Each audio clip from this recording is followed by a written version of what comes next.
আল্লাহ রাব্বুল আলামিন সেই দোয়াটা কোট করে দিয়েছেন। তিনি দোয়া করছেন, আল্লাহ তাআলা রব্বি বিনিলি ইনদাকা বাইতান ফিল জান্নাহ ওয়া নাজ্জিনি মিন ফিরআউনা ওয়া আমালিহি। আল্লাহ তুমি আমার জন্য বানায় দিবা একটা মাত্র ঘর। জান্নাত সর্বনিম্ন হবে 10টা পৃথিবীর মতো একটা জান্নাত, কিন্তু আসিয়া চাচ্ছেন মাত্র কয়টা ঘর? একটা ঘর চাচ্ছেন। আল্লাহকে কত কাছে টেনেছেন, আল্লাহকে দোয়া করছেন, আল্লাহর কাছে ডাকতেছেন, আল্লাহকে বলছেন আল্লাহ তুমি আমার জন্য একটা মাত্র ঘর শুধু দিবা জান্নাতের মধ্যে। সেই ঘরটা আমি হওয়া চাই কোনো ঘরের সাথে নয়, তুমি আল্লাহ তোমার ঘরের দেওয়ালের সাথে। আমি তোমার সঙ্গে থাকতে চাই, তোমার পাশে থাকতে চাই। তুমি আমাকে ফেরাউনের অনিষ্ট থেকে বাঁচাও, এই সমস্ত অপকর্ম থেকে তুমি আল্লাহ আমাকে বাঁচায় দিয়ে আমাকে তোমার কাছে তুলে নাও। আমি তোমার নিবেদিতা বান্দা বান্দি হতে চাই। আল্লাহ তার দোয়া কবুল করলেন। কিয়ামত পর্যন্ত তার দোয়াটা সবার জন্য আল্লাহ রাব্বুল আলামিন বানায় দিলেন। জোরে বলি সুবহানাল্লাহ। ঈমানটা আনবো, ঈমানটা মজবুত রাখবো। আমার বন্ধুগণ, নেক আমলকে বাড়ায় ফেলবো। নাম্বার 6 হলো ধৈর্যের পরিচয় দিতে হবে। নাম্বার 7 হলো আল্লাহর প্রতি ভরসা রাখতে হবে। নাম্বার 8 হলো দুনিয়াবি ভোগ বিলাসে মত্ত হওয়া যাবে না। নেতৃত্বের একটা লোভ আছে না নাই বলেন? আসতে বলবেন না, আছে না নাই? এই সমস্ত দুনিয়াবি লোভের কাছে আমরা যাব না, তবে সৎ নেতৃত্বের আবার দরকার আছে না নাই বলেন? আছে। ওয়ামা হাযিহিল হায়াতুদ দুনিয়া ইল্লা লাইবু ওয়া লাহাব ওয়া ইন্নাদ দারাল আখিরাতা লাহিয়াল হায়াওয়ান লাউ কানু ইয়ালামুন। জোরে বলুন আল্লাহু আকবার। নাম্বার 9 হলো নিজেকে এবং পরিবারকে সময় দেওয়া দরকার। নিজেও বাঁচবো, পরিবারকে জাহান্নাম থেকে বাঁচবো। আল্লাহ রাব্বুল আলামিন বলেন, ইয়া আইয়ুহাল্লাযীনা আমানু কু আনফুসাকুম ওয়া আহলিকুম নারা। আপনার সন্তানটাকে আপনি নামাজের জন্য বলেন না, আপনার বউকে বোরকা পরানোর জন্য বলেন না, পর্দার কথা বলেন না। এমন হাজি আমার দেশে আছে না নাই? আসতে বলবেন না, আছে না নাই? আপনার সন্তান পূজার মণ্ডপে যায়, আউযু বিল্লাহি মিনাশ শাইতানির রাজীম, বিসমিল্লাহির রাহমানির রাহিম।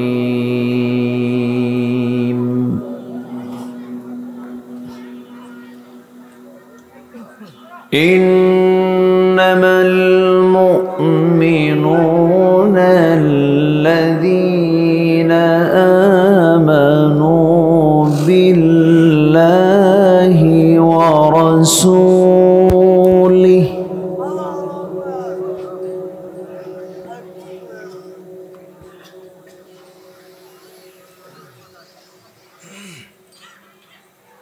আমানু বিল্লাহি ওয়া রাসূলিহি থুম্মা লাম ইয়ারতাবু ওয়া জাহাদু বিআমওয়ালিহিম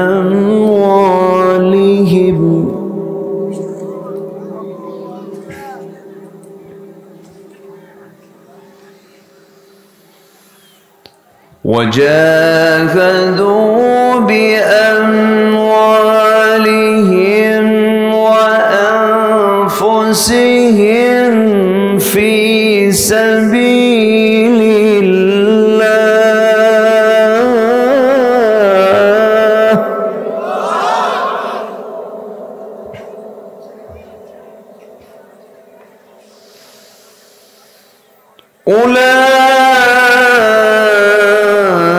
أولئك هم الصادقون.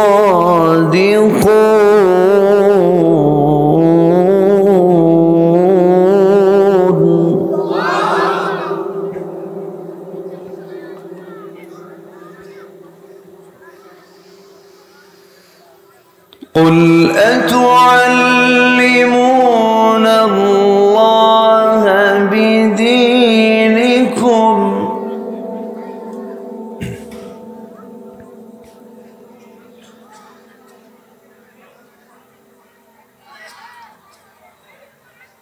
والله يعلم ما في السماوات وما في الأرض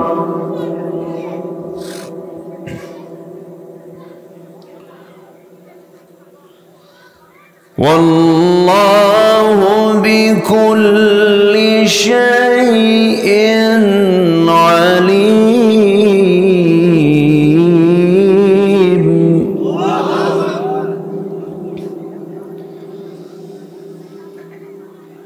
الله أكبر. بسم الله الرحمن الرحيم.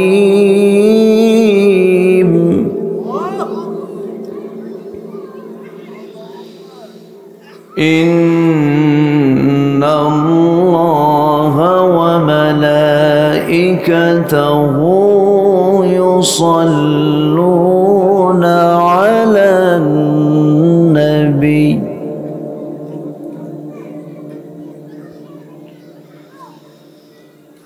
يا أيها الذين آمنوا صلوا عليه وسلموا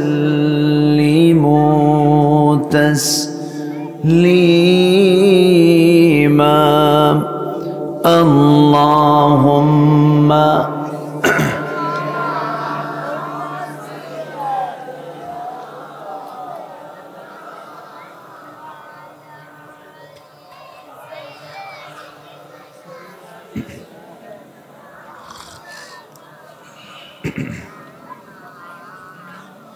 একটু মোহাব্বত দিয়ে নবীর প্রেমে মাতোয়ারা হয়ে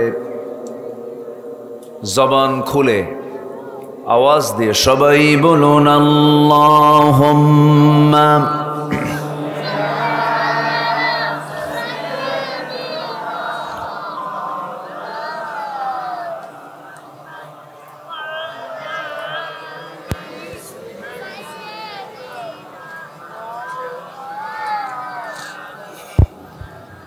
শিবে আবু তালিব সে এক কারাগার, কাটল সে ঠাই তোমার বহুদিন হলো পার। শিবে আবু তালিব সে এক কারাগার, কাটল সে ঠাই তোমার বহুদিন হলো পার। না খেয়ে না ঘুমে কত রাত কেঁদে কেঁদে দিন কায়েমের তরে ধৈর্য ধরে ধরে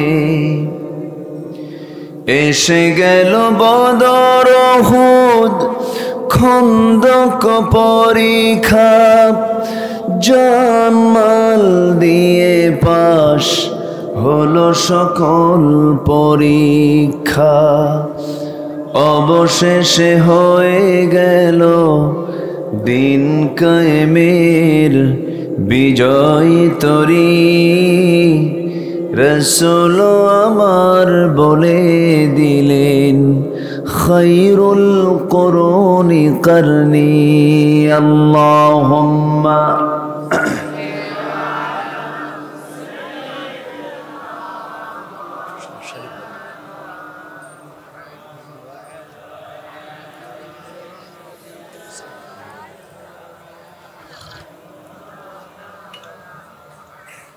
সবাই বলুন বালাগাল উলা বিকামালিহি কাশাফাত তুজা বিজামালিহি হাসনাত জামিউ খিসালিহি সাল্লু। সিরাজুল মিল্লাত তুমহি ফখরে দো আলম দিলবারে মৌলা হো शरीफ الأنبياء نسخا कुल अदियान देगर हो बलगल उला बिकमालिही कशफत तुजा बिजमालिही हसनत जमीउ खिसालिही।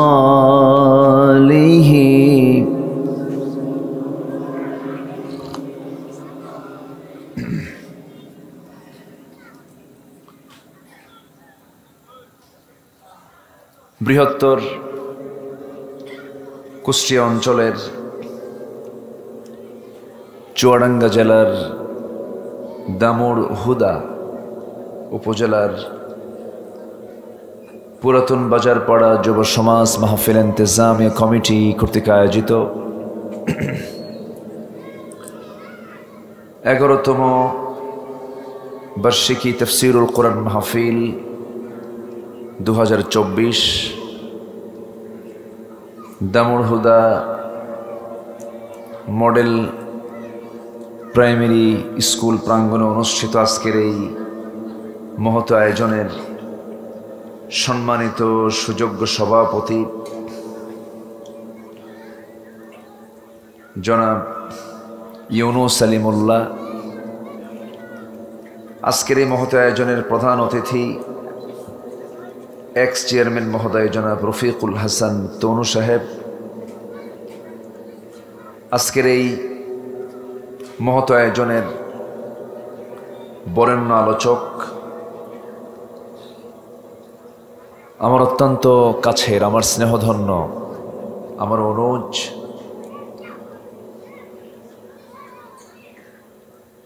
বিশিষ্ট ইসলামী চিন্তাবিদ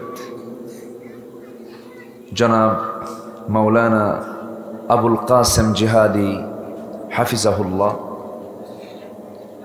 উপস্থিত হাজারাত উলামায়ে কেরাম, ফদলায়ে ইজাম, সুশীল সমাজ, জাতির শ্রেষ্ঠ সন্তান শিক্ষক মণ্ডলী, জাতির বিবেক সাংবাদিকবৃন্দ, সামনে উপস্থিত দূরে কাছের বিভিন্ন স্থান থেকে ছুটে আসা কালেমার ঝান্ডাবাহী, তাওহীদের পতাকাবাহী, দ্বীন ইসলামের নরসারদুল বীর মুজাহিদ, প্রাণ প্রিয় সম্মানিত দ্বীনি ভাইরা, আড়ালে বসে আছেন শ্রদ্ধেয়া সম্মানিতা মা বোনেরা, আলোচনার প্রথমেই আনুষ্ঠানিকতার মধ্য দিয়ে আমার পক্ষ থেকে আবারও হৃদয় নিংড়ানো, প্রাণ উজাড় করানো সালাম, আসসালামু আলাইকুম ওয়া রাহমাতুল্লাহি ওয়া বারাকাতুহু। সবাই কেমন আছেন? আমাকে প্রশ্ন করলেন। আল্লাহ তাআলা আমাকে তো আপনার মতোই আপনার কাতারেই রেখেছেন, বলছি আলহামদুলিল্লাহ। তবে 5 অগস্টের পর থেকে আমরা পূর্বের সকল সময়ের চাইতে একটু স্বস্তিতে আছি, বলি আলহামদুলিল্লাহ।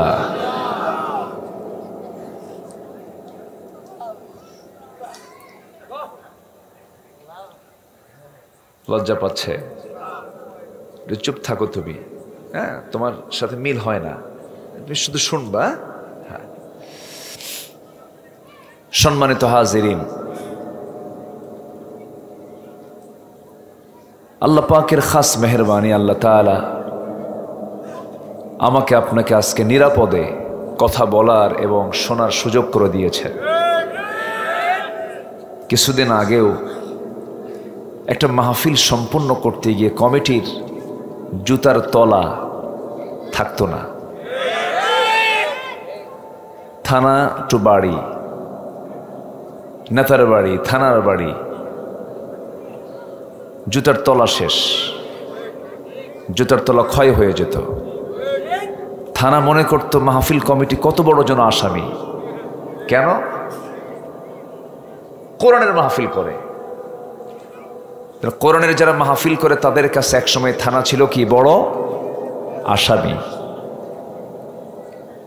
এই যে আবুল কাসেম, যদিও বডিতে আমার চাইতে অনেক বিশাল, কিন্তু আমার প্রায় অর্ধেক ছোট হবে। তো গত বছর আমাকে দাওয়াত দিয়ে নাই, বললাম ভাই কোথায় আপনি? হুজুর আমি উঠলে আমার গ্রেফতার করবে। তো এই যে একটা প্রতিকূলতা ছিল, এই সংকটটাকে দূর করে দিয়েছেন একমাত্র মালিক। তিনি আমার কে? জোরে বলুন, তিনি আমার কে?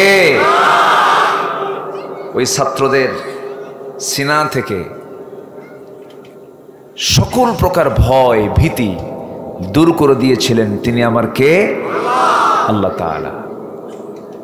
সে আল্লাহ তাআলা আজকে মুক্ত মনে, মুক্ত আকাশে, মুক্ত জমিনে আমরা সুন্দর পরিবেশে বসতে পেরেছি। শুকরিয়া আদায় করছি, চিৎকার মেরে বলছি আলহামদুলিল্লাহ।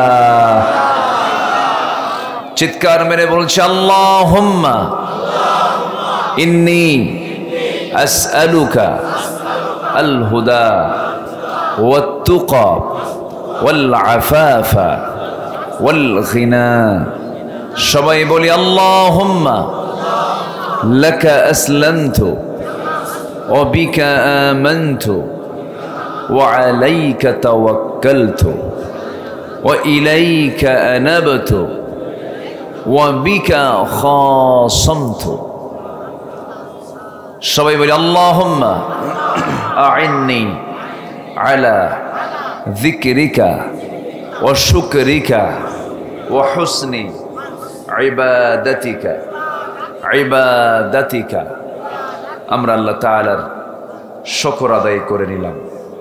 সম্মানিত হাজিরিন, আমি এসেছি এখানে অনেক আগে, সময় মতো উঠতে পারতাম, এতক্ষণ আমার অর্ধেক আলোচনা হয়ে যেত। সবাই সুন্দর সুন্দর সময়ে শুনতে পারতেন। এখন আমার একটু দেরি হয়ে গেছে উঠতে, আমাকে মঞ্চে দেরিতেই নিয়ে আসা হয়েছে। তো যদি আমি সময় একটু বেশি নেই, আমাকে সময় দেওয়া যাবে তো? কারো কোনো সমস্যা নাই তো? জোরে বলি ইনশা আল্লাহ। আরো জোরে বলি ইনশা আল্লাহ। তবে 5 আগস্টের পর থেকে কিছু কিছু মানুষ কিন্তু নিখোঁজ, ঠিক কিনা বলেন? কিন্তু নিখোঁজ সংবাদ যে আপনি প্রচার করবেন সে কায়দাও নাই। কিছু মানুষ নিখোঁজ হয়ে গেছেন। আমাদেরকে 16 বছর ধরে একটা ট্যাগ লাগিয়েছিল, আমরা রাজাকার। বলেনি? স্বামী স্ত্রীর মধ্যে দ্বন্দ্ব, এখানেও রাজাকারদের হাত আছে।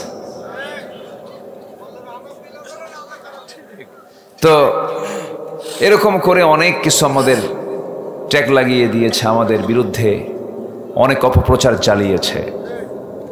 আমাদেরকে তারা বলতো আমরা পাকিস্তানের রাজাকার, কিন্তু আমরা কিন্তু কেউ পাকিস্তান যাইনি। কিন্তু যারা ভারতীয় রাজাকার সব ভারতে গিয়ে বসে আছে।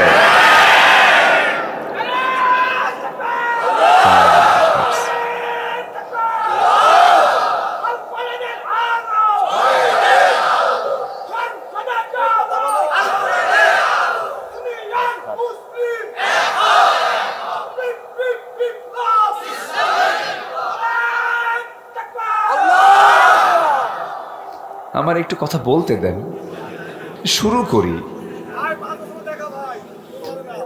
আচ্ছা ঠিক আছে। চুয়াডাঙ্গা তো উর্বর এলাকা, বলি আলহামদুলিল্লাহ। সম্মানিত উপস্থিতি, আমি আমার অভ্যাস অনুযায়ী কোরআনে কারীমের গুরুত্বপূর্ণ একটা সূরা, সামাজিক সূরা, পারিবারিক সূরা, সূরাতুল হুজুরাত থেকে আমি 15-16 এই দুটি আয়াত আমি তেলাওয়াত করেছি। এই দুটো আয়াতকে সামনে রেখে কিছু কথা আমি বলতে চাচ্ছি। আমাকে সময় দিচ্ছেন তো নাকি? জোরে বলি ইনশা আল্লাহ। শুধু এতটুকু মাথায় রাখবেন যেখানে বসে আছেন এই মুহূর্তে পৃথিবীর শ্রেষ্ঠ জায়গা হচ্ছে এই জায়গা। এটা মাথায় রাখবেন, যতক্ষণ এখানে থাকা হবে আমাদের, ততক্ষণ আমাদের আমলনামায় সওয়াব যোগ হবে। এটা মাথায় রাখবেন, যতক্ষণ এখানে আমরা বসে আছি আমার আমলনামা থেকে গুনাহগুলো ঝরতে থাকবে। এটা মাথায় রাখবেন, যতক্ষণ আছি রহমতের ফেরেশতারা আমার আপনার জন্য আল্লাহর কাছে দোয়া করবে। তাহলে এর চাইতে মূল্যবান জায়গা মনে হয় দামুর হুদা আরো কিছু জায়গা আছে। এখন কোনো জায়গা আছে কি? বসে পড়ি আমরা, যে যেখানে আছি বরকত মনে করে বসে পড়ি। এটা হলো কোরআনের বরকত। কিসের বরকত বলেন? কথা বলা যাবে না এখানে, কোনো কথা বলা, নড়াচড়া করা যাবে না, একদম স্ট্যাচুর মতো থাকতে হবে। কেমন? মানে সবাই দেখে, এটা লক্ষ্য করে, মানে তখন কেউ নড়াচড়া করলে তখন তার আই কন্ট্যাক্ট হয়ে যায় তার সাথে। জি, আমার দিকে তাকান এখন।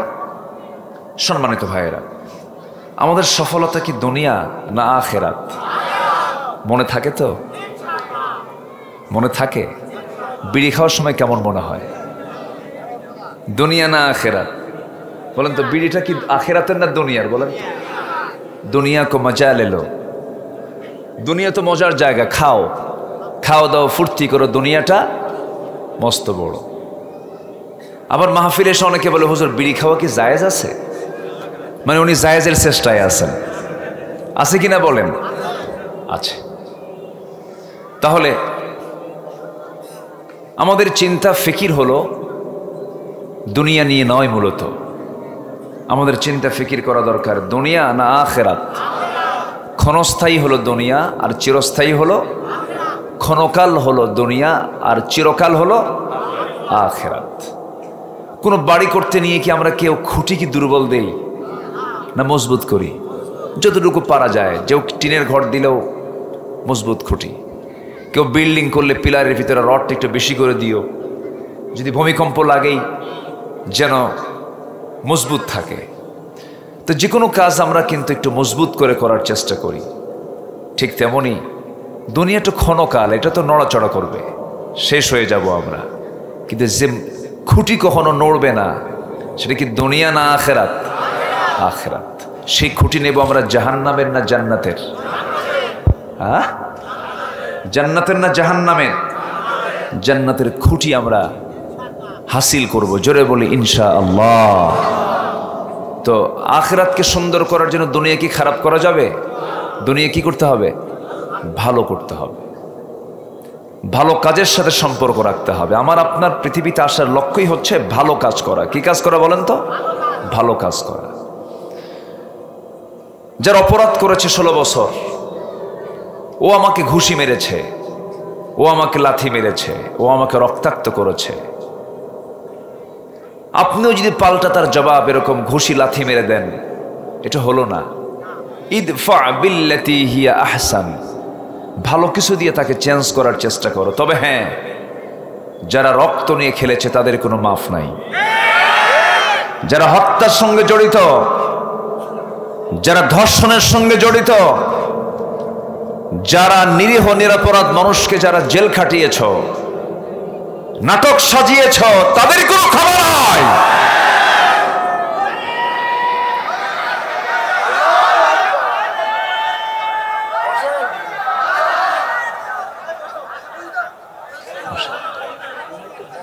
গরম রক্ত, খুব গরম, তো মানাও তো করা যাবে না। দিক না, একটু মাঝে মাঝে দিক।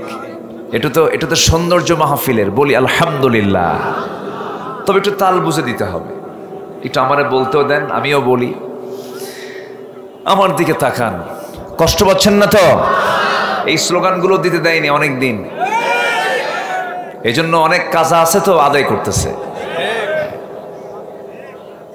স্লোগান দিতে নিলেই মঞ্চ থেকে কিছু হাইব্রিড নেতা, দেখেন না হাইব্রিড, ধানের জাত আছে না, ধানের জাত আছে নাকি হাইব্রিড। তো এদের মধ্যে কিছু হাইব্রিড নেতার আগমন হয়েছিল। হাইব্রিড গুলো নাই তো, সব এখন উদাও হয়ে গেছে। এই হাইব্রিড গুলো মঞ্চে এসে বলতে, হুজুর ওয়াজ হবে কিন্তু কোনো স্লোগান হবে না, বলতে এরকম করে। আজকে তারা কোথায়? খুব লাফালাফি করেছে, খুব কথা বলেছে, ওয়াজ মাহফিলকে মনে করতো তারা ওদের বিরোধিতার মাহফিল। যাই হোক, আমরা তাদেরকে লক্ষ্য করেও কিছু কথা বলবো।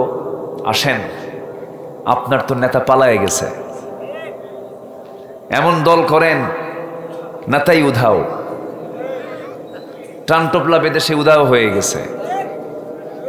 আর এমনও নেতা আছে যারা পালিয়ে যাওয়ার সুযোগ ছিল, বাইরে থাকার সুযোগ থাকা সত্ত্বেও সে বিদেশ থেকে এসে দেশের মাটিতে এসে ফাঁসির মঞ্চে ঝুলেছে, নেতা কর্মীকে বলে নাই।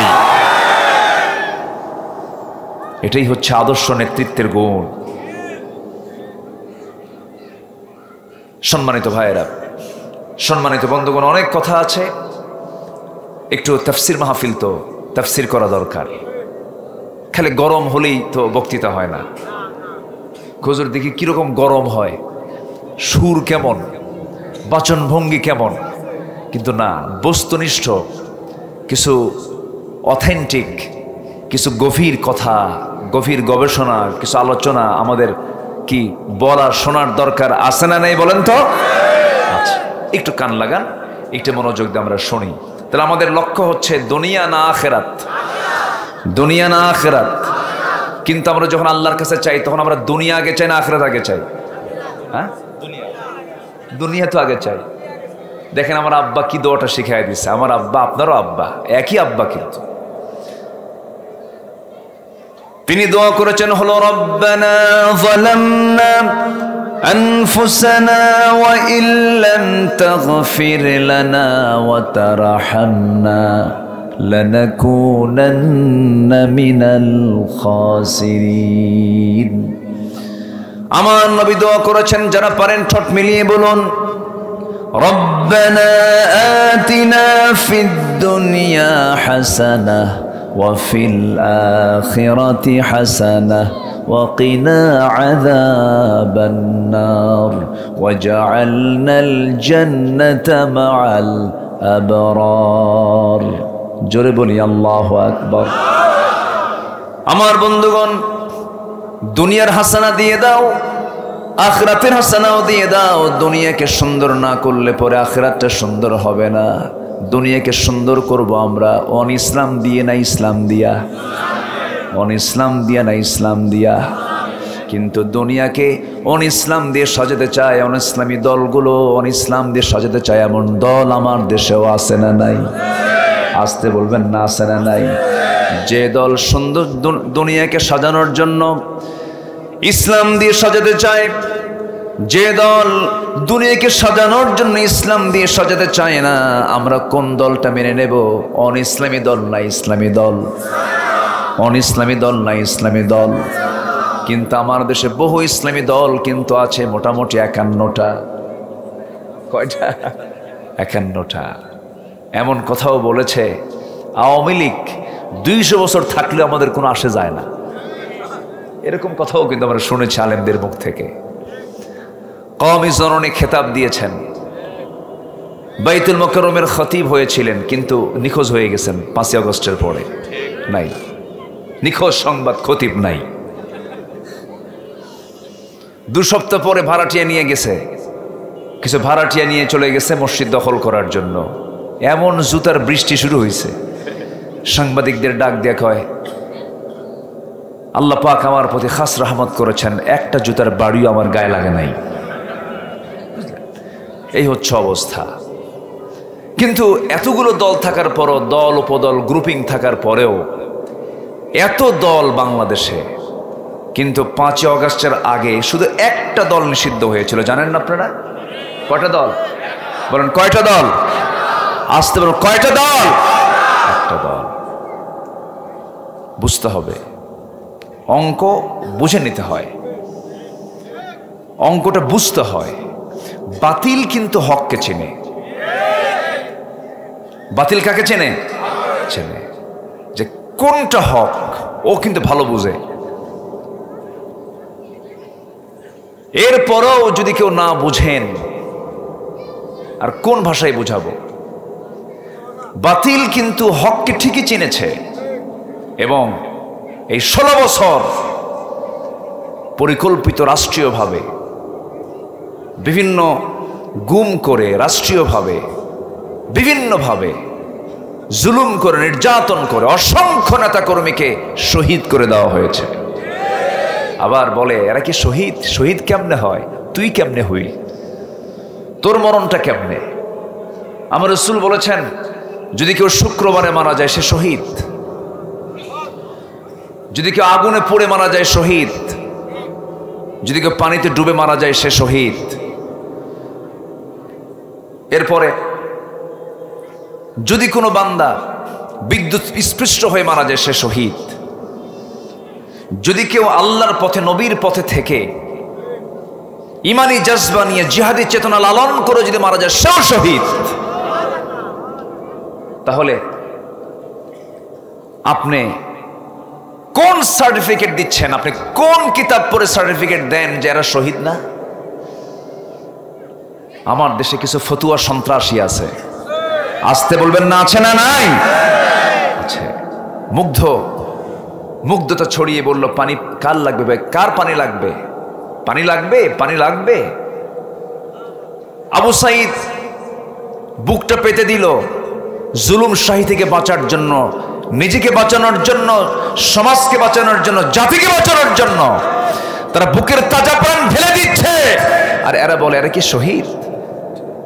কত বড় বদমাইশ এগুলো! আসতে বলবেন না, আছে না নাই? আচ্ছা, অ্যাজ এ মুসলিম যদি কেউ মুসলমান হয় তার মধ্যে যদি জিহাদি তামান্না লালন হয় সে শহীদ। ওয়াইম্মা তাআলা ফিরাশিহি, তার মউত যদি ঘরেও হয় তো সে শহীদ। জোরে বলি সুবহানাল্লাহ। এটা কি আমার কথা? বলেছেন মুহাম্মদ সাল্লাল্লাহু আলাইহি ওয়াসাল্লাম। জীবন দেওয়া তো সস্তা না। যত রক্ত লাগে দেব, প্রয়োজনে লোক পাঠাবো, আমি যাব না। আছে কিনা বলেন? জীবন দেওয়া এত সস্তা না, ফতুয়া দেওয়া সস্তা। সম্মানিত ভাইয়েরা, 7 দিনও যায়নি, নিষিদ্ধ করেছে, 7 দিনও যায় নাই। নিষিদ্ধ হয়নি, নিষিদ্ধ হয়েছে তারা যারা নিষিদ্ধ করেছিল ইসলামকে। এটা ইতিহাস। আগুনে ফুঁ দিয়ে তারা আগুনে ফুঁ দিতে চেয়েছিল, নিভিয়ে যাবে, কিন্তু আগুনে ফুঁ দিলে নিভে আবার দ্বিগুণ দ্বিগুণ জ্বলে ওঠে। বলি আল্লাহু আকবার, আরো জোরে আল্লাহু আকবার। আল্লাহ কি আছেন? ওই ফেরাউনের সময় যে আল্লাহ ছিলেন সে আল্লাহ এখন নাই? আসতে বলবেন না, আছেন না নাই? সেই ফেরাউনের সময় কোনো লোক আর পৃথিবীতে নাই, কিন্তু আমার আল্লাহ আছেন না নাই? ফেরাউনকেও সাইজ করেছেন, কি নমরুদকেও সাইজ করেছেন, যুগে যুগে সমস্ত জালিমদেরকেও সাইজ করেছেন। তিনি কে? আল্লাহ পাক। ফেরাউন বেঁচে ছিল হলো 1600 বছর। কত? আর এরা ছিল 16 বছর। সংখ্যা যে মিলল কেমনে বুঝলাম। সংখ্যা কিন্তু মিলছে না? সংখ্যা মিলছে না? সংখ্যা মিলে গেছে। ওটা ছিল হলো বিগ ফেরাউন, এটা হলো মিনি ফেরাউন। আমার বন্ধুগণ, একটু কান লাগাবেন। আখিরাতকে আমরা সাজাবো। আখিরাতকে সাজাতে হলে দুনিয়াটাকে সাজাতে হবে ইসলাম দিয়া। ইসলাম ছাড়া অন্য কিছু দিয়ে সাজালে পরে প্যাঁচ লেগে যাবে। দেখেন না কত সাজাতে চাইলো, এমন সাজালো 18 লক্ষ কোটি টাকা দেশের ঋণ, এর মধ্যে নিজেরাই নিয়ে চলে গেছে 11 লক্ষ কোটি টাকা। কি সংসার গড়ছে 16 বছর। এরা বলে আমরা দেশকে খুব ভালোবাসি। সম্মানিত ভাইয়েরা, চোর তো চোরই, কিন্তু এরা তো চোর না, এরা ডাকাত। এরা কি বলেন? ডাকাত। মেট্রো রেল আগুন ধরলো, আগুন কিন্তু ওরাই ধরাই দিছে। ধরা দিয়ে বলে এটা তো 5 বছরও ঠিক হবে না, 15 দিনও লাগে না, ঠিক হয়ে গেছে। সম্মানিত ভাইয়েরা, আমার দেশে দুর্নীতির পরিমাণ কম না বেশি? দুর্নীতিতে বারবার চ্যাম্পিয়ন হয় কিন্তু আমার দেশ, বারবার। মাঝে মাঝেই শোনা যায় যে দুর্নীতিতে চ্যাম্পিয়নের শীর্ষে 1 নম্বর হলো বাংলাদেশ। আলহামদুলিল্লাহ। ও দেখেন আলহামদুলিল্লাহ কইছে অনেকে। রাগ করতেছেন নাকি আপনারা? কেন দুর্নীতি করবেন? এই দেশের টপ একজন ধনী সালমান এফ রহমান ওরফে দরবেশ। সে মাঝে মাঝে দাড়ি রাখে, মাঝে মাঝে দাড়ি কাটে, এখন আবার রাখছে দাড়ি আবার বড় হচ্ছে, একটু বড় হয়েছে। নৌকে চড়েছে বন্ধু নিয়া বাঁচার জন্য, কিন্তু এমন নৌকে চড়ছে আর ভেড়ে না। কোস্টগার্ড ধরে ফেলছে আইনমন্ত্রীকে। আইনমন্ত্রী বলে আমার একা নিয়ে যাও কেন, আমি কি একা আসছি নৌকায়? আরেকজন আছে ওই যে বসে আছে, ওটা কে ভালো করে দেখো, কেনারে মাথার চুল তো কালো, মুখে দাড়িও নাই, ভালো করে দেখো ওটাই দরবেশ। আসলে দরবেশ না, ওটা হচ্ছে ধরবেশ, বেশ ধরেছে, আসলে সে দরবেশ নয়। এত সম্পদ দিয়ে আপনি করলেনটা কি ফলাফল হলো কি? সম্মান দেওয়ার মালিককে আসতে বলবেন, সম্পদ দেওয়ার মালিককে, সম্মান দেওয়ার মালিককে, বেইজ্জত করার মালিককে। অত ইজ্জু মান তাশা অত যিল্লু মান তাশা। কষ্ট পাচ্ছেন নাকি আপনারা? এই জন্য আমরা আখিরাতে সফল হতে চাই। আখিরাতকে দুনিয়ার বিনিময়ে বিক্রি করে দেওয়া যাবে না, বরঞ্চ দুনিয়া বিক্রি হয়ে যাবে, দুনিয়া শেষ হয়ে যাবে, আখিরাতকে নষ্ট করা যাবে না। আমার বন্ধুগণ, যুগে যুগে সাহাবে কেরামদের ইতিহাস এমন ছিল। একজন সাহাবীর ইতিহাস টেনে মূল আয়াতের দিকে আস্তে আস্তে চলে যাবে। একজন সাহাবীর নাম হলো আব্দুল্লাহ জুল বাজাদাইন নামে একজন সাহাবী। মক্কা এবং মদিনার ঠিক মাঝখানে তার বাড়ি, ঠিক মাঝখান বরাবর তার বাড়ি। বাবাটা ছোট্টবেলায় দুনিয়া থেকে বিদায় নিয়েছেন, এতিম ছিলেন, চাচার কাছে মানুষ হয়েছিলেন। চাচা তার নামের জমি দলিল করে দিয়েছিল। এতিম ভাতিজা দেখাশোনা করে বড় করেছে। কিন্তু হেদায়েতের মালিক তো আল্লাহ তাআলা। ওই যুবকটা কালেমা পড়ে মুসলমান হয়ে গেছে। চাচার কানে সংবাদ চলে যাওয়ার সঙ্গে সঙ্গে চাচা বলে ফেললো, ভাতিজা শুনলাম তুমি নাকি কালেমা পড়ে মুসলমান হয়েছ। ভাতিজা বলে, চাচা শুনবেন কেন, আপনিও পড়েন কালিমা, আপনার কিসমত খুলে যাবে, দুনিয়াও সুন্দর হবে, আখিরাতেও সুন্দর হয়ে যাবে। চাচা বলে, ভাতিজা আমার বাপ দাদার ধর্ম আমি কখনো ছাড়বো না, আমার বাপ দাদার দল আমি ছাড়বো না। এমন লোক আমার দেশে আছে না নাই? আমার বাপ দাদাও চোর, আমিও চোর, আছে কিনা? চোরাঙ্গা আছে না? আছে। আমার বাপ করে গেছে অমুক দল, আমি কি সেই দলকে বাদ দিতে পারি নাকি? এমন চেতনার লোক কিন্তু সমাজে বহু পড়ে আসছে, আমরা চোখের সামনে দেখতে পাই। ভাতিজার এমন কথা শুনে চাচা খেপে গেল, রেগে গেল। এক পর্যায়ে বলে ফেললো, ভাতিজা তুমি কি জানো তুমি যে নতুন ধর্ম গ্রহণ করলে এর ফলাফল কি হতে পারে? ইসলাম মেনে নেওয়ার ফলাফল কি হতে পারে তুমি কি জানো নাকি? সঙ্গে সঙ্গে মুচকি হাসি মেরে বলছে, চাচা আপনি কি বলবেন জানি না, আমার গোটা দুনিয়ার সমস্ত সম্পদের চাইতে আমার দিন, আমার ইমানটা সবচাইতে বেশি মজবুত, বেশি দামি,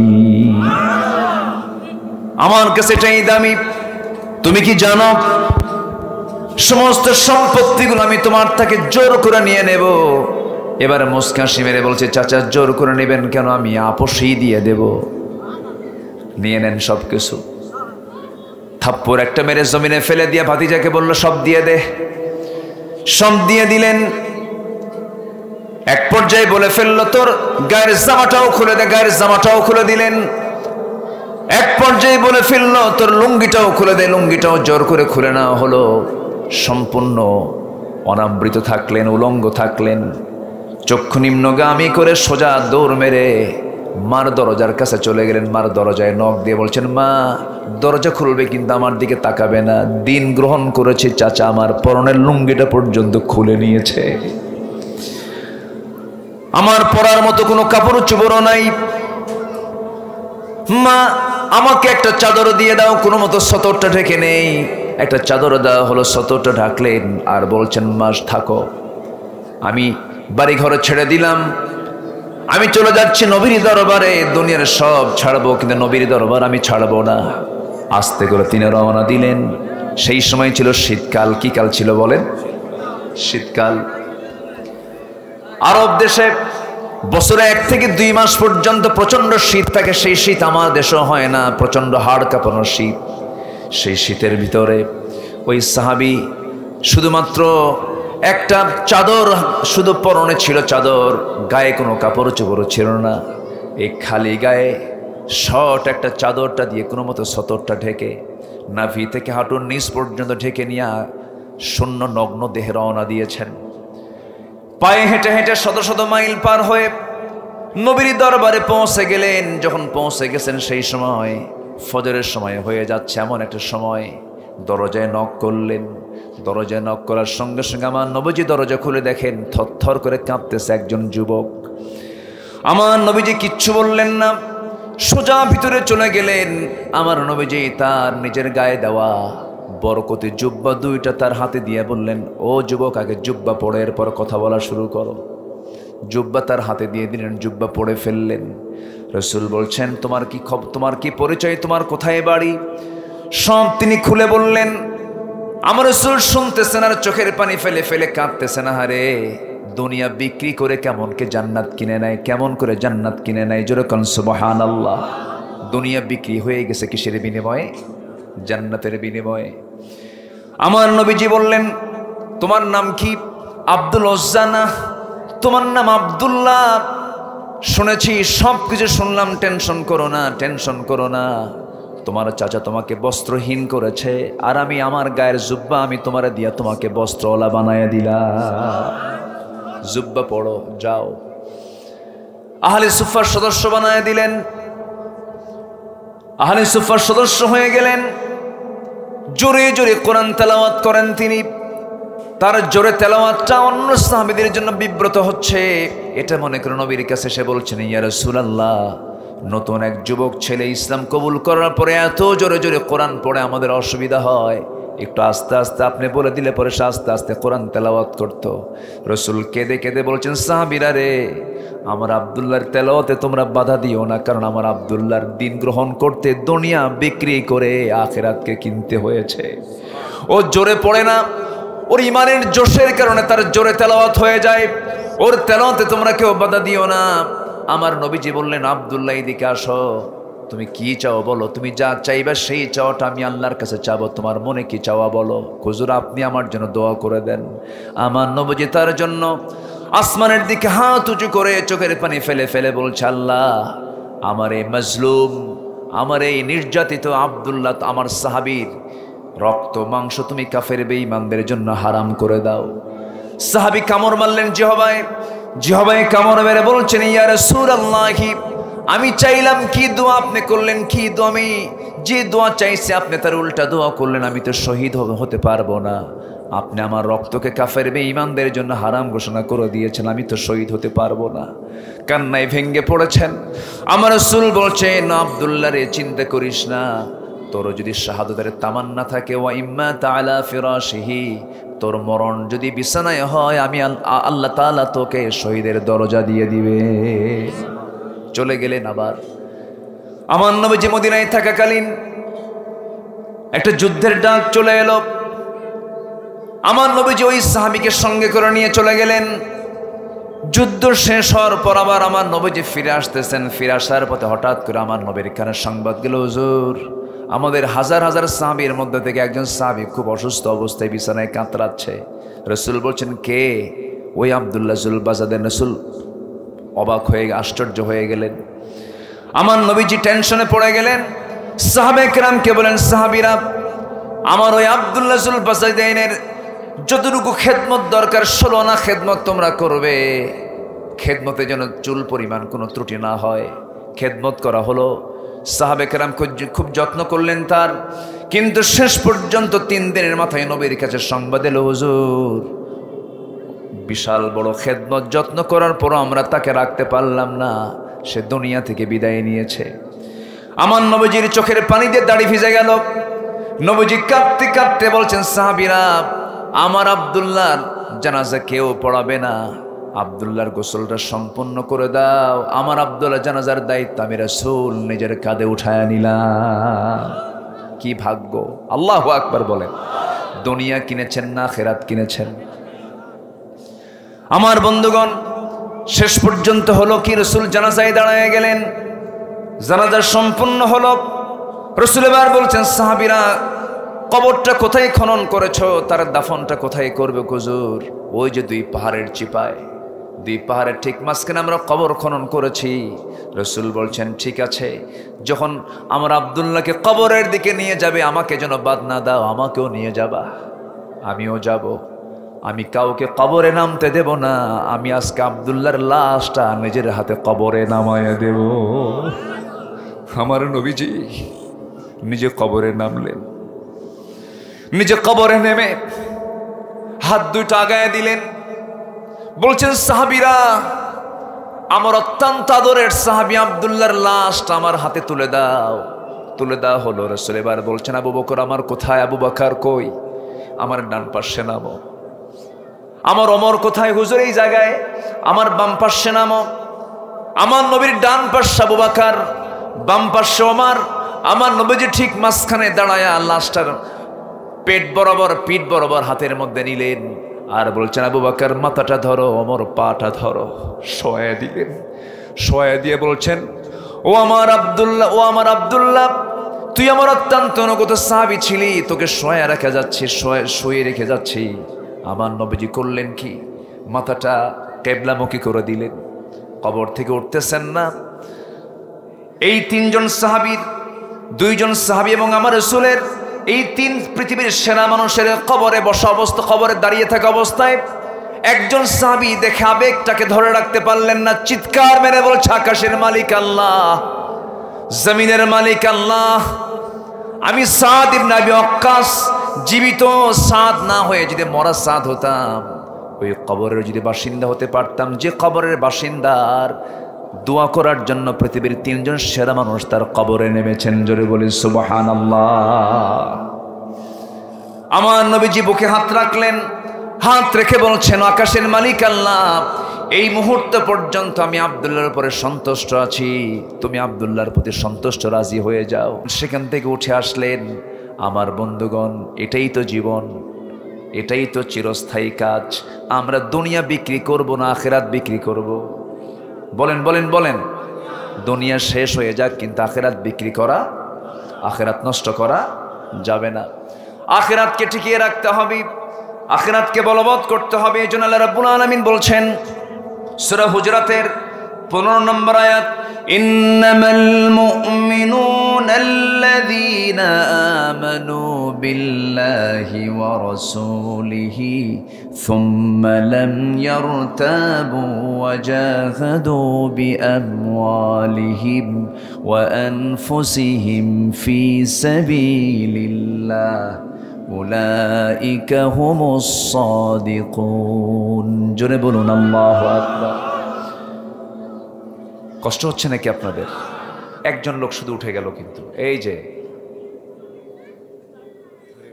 বসে একজন লোক, না না বসে বসে, কোনো নাম্বার নাই, বসে। একজনকে দেখলে আরেকজন উঠে যায়, এটা মানুষের স্বভাব। এটা আমরা আজকে রেকর্ড করব, কেউ উঠব না। জোরে বলি ইনশাআল্লাহ, আর জোরে বলি ইনশাআল্লাহ। বসো।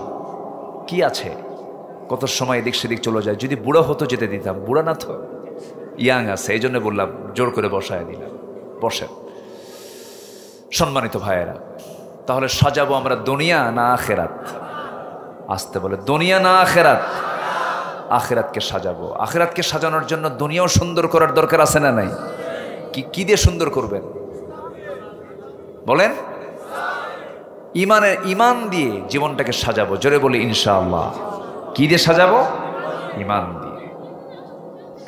আল্লাহ রাব্বুল আলামিন বলেন, নিঃসন্দেহে মুমিন তো তারাই যাদের মধ্যে দুইটা গুণ পাওয়া যাবে। কয়টা গুণ বলেন? নাম্বার গুণ হলো মুমিন তো তারাই যারা ইমান আনবে। কার উপরে? আসতে বলবেন না, কার উপরে? আল্লাহকে দেখছেন কেউ? তাহলে কেমনি ইমান আনবেন বলেন? আল্লাহকে দেখা যায়, কিন্তু দেখা যাওয়ার সুযোগ আছে না নাই? কিন্তু সেটা কি দুনিয়া না আখেরাত? সবাই কি দেখতে চাই? পূর্ণিমার চাঁদ যেমন উজ্জ্বল স্পষ্ট, জান্নাতীরা আল্লাহকে দেখবে তেমনি স্পষ্টভাবে দেখবে, কোনো চুল পরিমাণ কোনো আড়াল থাকবেন না। আল্লাহু আকবার বলেন। আল্লাহ কার মতো? হ্যাঁ, আল্লাহ আল্লাহ আল্লাহর মতো। জোরে কোন সুবহানাল্লাহ। এত সুন্দর মানুষ আপনারা। আচ্ছা, আমরা আল্লাহর অনেক কিছু সৃষ্টি কিন্তু দেখতে পাই না। বাতাস দেখতে কেমন? দেখা যায়? আজ থেকে দেখা যায়? আচ্ছা, বিদ্যুৎ দেখতে কেমন? বিদ্যুৎ দেখা যায়? দেখা যায় না। ইথার দেখা যায় না। মধ্যাকর্ষণ শক্তি দেখা যায় না। তাহলে আমার আল্লাহর কিছু সৃষ্টি কিন্তু আমরা দেখতে পাচ্ছি না। তাহলে আল্লাহর সৃষ্টি যদি কিছু না দেখতে পাই, তাহলে আমরা এই চর্মচক্ষু দিয়ে আমরা আল্লাহকে দেখবো কেমন এই দুনিয়াতে? আল্লাহকে দেখার জন্য যে চোখের পাওয়ার দরকার, সেই চোখ দুনিয়াতে আল্লাহ দেন নাই, কিন্তু আখিরাতে আছে না নাই? বলো আছে না নাই? আচ্ছা, আমরা জান্নাতে দেখবো। আসতে কয়, আরো জোরে বলি, আরো জোরে বলি। আল্লাহকে চেনার শখ হয় না? আল্লাহকে চেনার শখ হয় কিনা?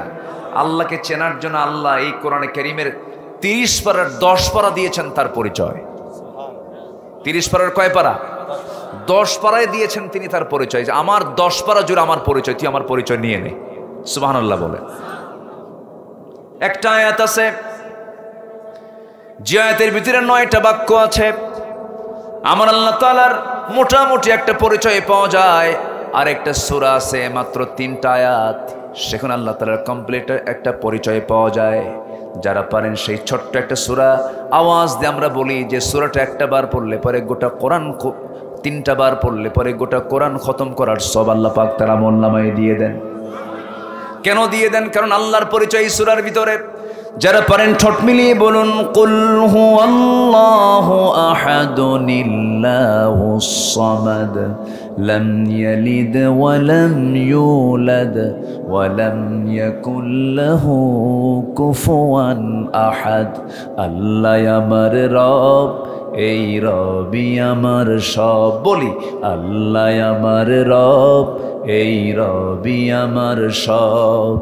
দমে দমে তনু মনে তারি অনুভব। আল্লাহ আমার রব, এই রবি আমার সব। আল্লাহ কবুল করুন। জোরে বলি আমিন। আমার স্নেহধন্য কাসেম সাহেব, আবুল কাসেম, খুব সুন্দর আলোচনা করেছেন। আমি প্রথমে আওয়াজ শুনে দেখি কি ব্যাপার, আমার আলোচনা কে করে? সেম সেম মিলে যাচ্ছে। আলহামদুলিল্লাহ, আল্লাহ কবুল করে নেন। জোরে বলি আল্লাহুম্মা আমিন। 2000 সালে, হ্যাঁ ঠিক 2000 সালে আল্লামা সাঈদী রাহিমাহুল্লাহ, আমি আমার একটা আলোচনার ক্যাসেট, আমি চাচার গাড়ির ভিতরে, তখন তো যে কি বলে ফিতা সিস্টেম, যে ক্যাসেট প্লেয়ার ছিল, যে আমি চাচার গাড়ির ভিতরে ঢুকায় দিলাম। উনি আমার আলোচনা সে সময় শোনেন নাই। উনি সে সময় ডেপুটি স্পিকারের একটা প্রোগ্রাম শেষ করে উনি ফিরতেছিলেন। তো আমি ওনাকে এই আলোচনার ক্যাসেটটা ওনার প্লেয়ারে দিলাম। উনি ওয়ান করেই শুনতেছেন, প্রায় আধা ঘন্টা 1 ঘন্টা ধরে উনি আলোচনা শুনলেন। তো মাঝে মাঝে শোনেন আর মুস্কি মুস্কি হাসি মারেন। পরে এক পর্যায়ে বলেই ফেলতেছে, আমি না তুমি হয়ে গেছো। তো খুব কাছ থেকে দেখেছি। আজ থেকে 25 বছর আগের কথা চিন্তা করুন। গাছের গোড়ায় একটা ঝাঁকি দেওয়া হবে, মামু বাড়ি দিল্লি গিয়ে পড়বেন। কি ঠিক আছে না? ঠিক হয়েছে কি না? ঠিক হয়েছে। এমন একটা সময় আসবে, এমন একটা দিন আসবে, এই নাস্তিকরা পালানোর জন্য একটা ইঁদুরের গর্ত খুঁজে পাবে না।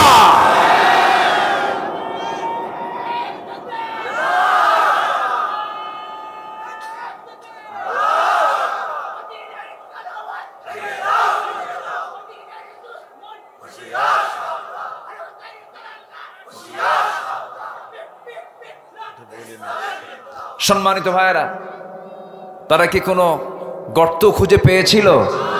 পাইছে? একটা সিলেট গেছে, সিলেটের আমার ভাইদেরকে ধন্যবাদ জানাই। এমন সম্মান তাকে দিয়েছে, বিসি নাই, আউট করে দিয়েছে, কলার পাতায় তারে শুইতে দিছে।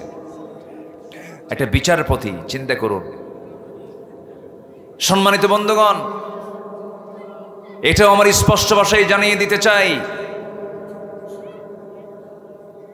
আল্লামা সাঈদী এদেশের ইতিহাসের একজন ঐতিহাসিক ব্যক্তি, একটা কিংবদন্তি, একজন মুজাদ্দিদ, যিনি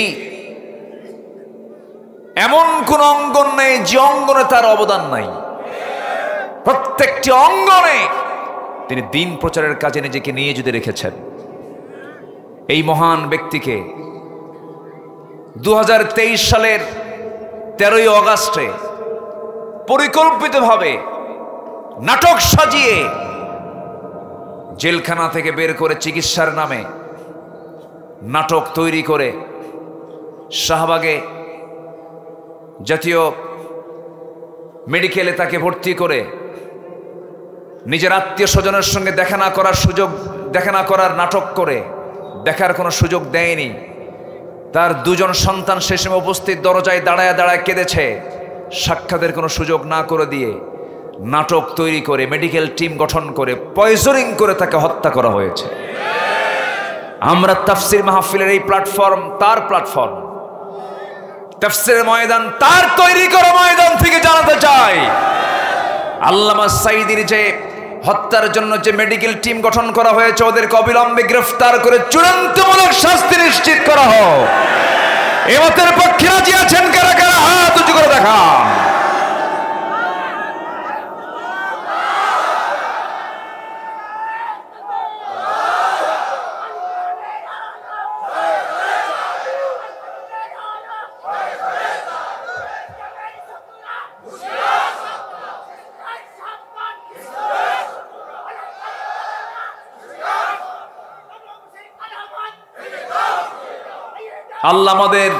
আল্লাহ আমাদের সকল নিয়তকে কবুল করুন, জোরে বলি আমিন। এদেশের শেকড়ে ইসলাম আছে, কেউ ইসলামকে নির্মূল করতে পারবে না। ইসলাম কারো বাবার না। তোমরা কেউ বাপ নিয়ে ব্যস্ত থাকো, কেউ স্বামী নিয়ে ব্যস্ত থাকো, কারো বাবার দেশ কারো স্বামীর দেশ, মাঝখান দিয়ে আমরা শেষ। আমাদের কেউ লাগবে না, আমাদের দরকার কাকে? আল্লাহকে। আমরা ঈমান আনবো ভালো করে, জোরে বলি ইনশাআল্লাহ। আমার দেশে কিন্তু বহু লোকের নামও আছে ঈমান আলী, নামাজ পড়ে না, আছে কি না? ওই ঈমান আনলে হবে না। নাম হলো রমজান আলী, নাম কি? দুপুরবেলা ভাত খায় রমজান মাসে। নাম হলো ফজর আলী, ঘুম থেকে ওঠে 10টার দিকে। হয়েছে ফজরে, নাম রাখছে ফজর আলী, কিন্তু ফজরে সে আর ওঠে না। নাম হলো জামাত আলী, ওইদিকে সে গাজার জামাতে থাকে, নামাজ নাই। নাম হলো আতর আলী, পকেটে গাজার গন্ধ। নাম হলো বাদশা মিয়া, ভিক্ষা করে। নাম কি? বাদশা মিয়া। নাম হলো খোকা মিয়া, বয়স হলো 80 বছর, খোকা মিয়া। তো নাম দিয়ে তো কাজ হবে না, লাগবে হচ্ছে আমল। নাম কি লাগবে কি বলেন তো? আমল। আমলহীন ইমানের কোনো মূল্য নাই, আবার ইমানহীন আমলের কোনো মূল্য নাই। ইমানও দরকার, আমলও দরকার। আল্লাহ রাব্বুল আলামিন এখানে একই কথাই বলছেন, ইন্নামাল মুমিনুনা আল্লাযীনা আমানু বিল্লাহি ওয়া রাসূলিহি সুম্মা লাম ইয়ারতাবু। যারা ঈমান আনবে আল্লাহর উপরে, নবীর উপরে, সন্দেহ ছাড়া। কি ছাড়া বলেন? এই সন্দেহ দূর করার জন্য জ্ঞানের দরকার আছে না নাই? আসতে বলবেন না, আছে না নাই? আল্লাহর সৃষ্টি যদি আমরা এই চোখে না দেখতে পাই, আমরা আল্লাহকে দেখতে পাবো কেমনে? নাস্তিকরা কয় আনসিন ইজ নাথিং। কমিউনিস্ট পার্টির নেতা এই কুষ্টিয়াতেও আছে, কিন্তু এখন ভিতরে, এখন কোথায়? ভিতরে ইনুমিনু সব ভিতরে ঢুকে আছে, খুব লাফালাফি করছে, সব কিছু করেছে। আমার বন্ধুগণ, তাদের থিওরি হলো আনসিন ইজ নাথিং, যা দেখা যায় না, বিশ্বাস করা যায় না। কিন্তু আপনি তো নিজের মার পেটের মধ্যে 10টা মাস ছিলেন, আপনি দেখেন নাই, কিন্তু মাকে বিশ্বাস করে নিয়েছেন। এরপরে আপনি বাতাসকে বিশ্বাস করে নিয়েছেন, আপনি বিদ্যুৎকে বিশ্বাস করে নিয়েছেন না দেখে। যদি না দেখে বিশ্বাস না করেন, আপনাকে বিদ্যুৎ লাগায় দিলে টের পাবেন। আমার বন্ধুগণ, আল্লাহকে না দেখে বিশ্বাস করতে হবে, এটাই হলো ঈমান। না দেখা, যেটা দেখা যায় না তার শক্তি সবচেয়ে বেশি হয়। বাতাস দেখা যায় না, কিন্তু শক্তি কম না বেশি? বেশি। ইথার অনেক শক্তিশালী, মধ্যাকর্ষণ শক্তি অনেক শক্তিশালী। আল্লাহ রাব্বুল আলামিন বলছেন আল্লাযীনা ইউমিনুনা বিল গায়ব ওয়া ইউকিমুনাস সালাতা ওয়া মিম্মা রাযাকনাহুম ইউনফিকুন। জোরে বলি আল্লাহু আকবার। ঈমানটাই শুরু হয়েছে আগে অদৃশ্য দিয়ে, দেখা যাবে না আল্লাহকে, কিন্তু আল্লাহকে তুমি একদিন পেয়ে যাবে।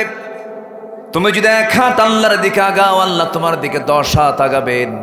তুমি যদি আল্লাহর দিকে হেঁটে হেঁটে যাও, আমার আল্লাহ তোমার দিকে দৌড়ায় দৌড়ায় যাবেন। আল্লাহ আমাকে জান্নাত দিতে চান, আল্লাহ আমাকে মাফ করে দিতে চান।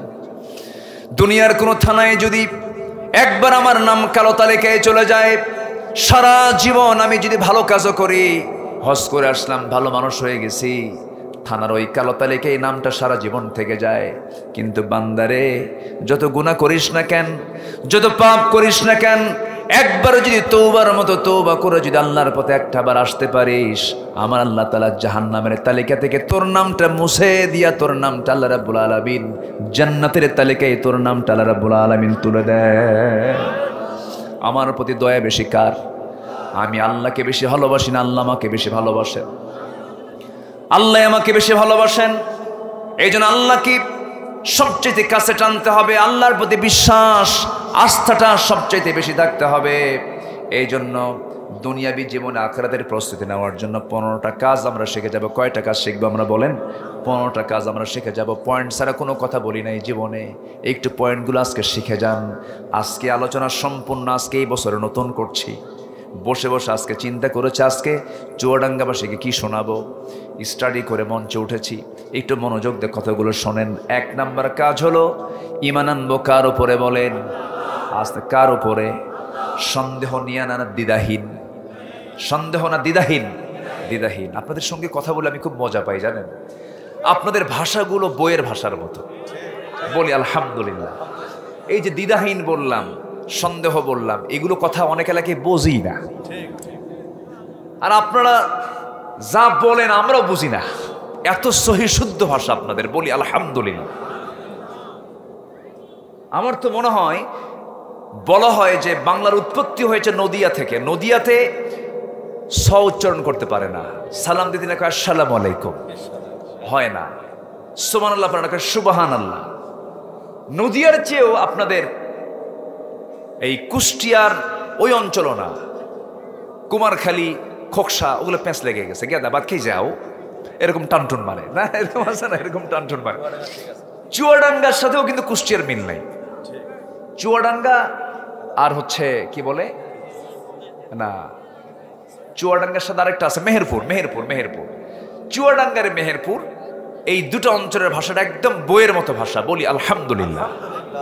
যশোর যাবেন একটু সমস্যা আছে, সাতক্ষীরার সমস্যা আছে, নোয়াখালীতে কোনো সমস্যা নাই। আচ্ছা সমস্যা আছে, এ কিতা কয় হাসানি, হ্যাঁ বহুত, মানে তাদের মধ্যে আবার প্যাঁচ বেশি।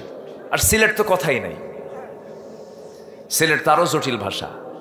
খিতা খবর বালানি, খিতা মাত মাতলা রে বা, এই একটা জটিল ভাষা। তো যাই হোক, আপনাদের ভাষাগুলো খুব সুন্দর। আমরা আল্লাহকে বিশ্বাস করেছি। সন্দেহ না দ্বিধাহীন? কোনো দ্বিধা নিয়ে, সন্দেহাতীত, একদম কোনো সন্দেহ রাখা যাবে না। আমার আল্লাহ আছেন না নাই? এই বিশ্বাস তৈরি করার জন্য কোরআনের 3 ভাগের 1 ভাগ পরিচয় কার? আল্লাহ। সূরা ইখলাস পড়লাম, এখন একটা আয়াত আছে, যে আয়াতটা হলো সমস্ত আয়াতের শ্রেষ্ঠ আয়াত। আল্লাহু আকবার বলেন। তাও কাকে নিয়ে? আসতে বলে কাকে নিয়ে? আল্লাহকে নিয়ে। যে দোয়াটা পড়লে পরে বাড়িতে চোর ঢুকবে না,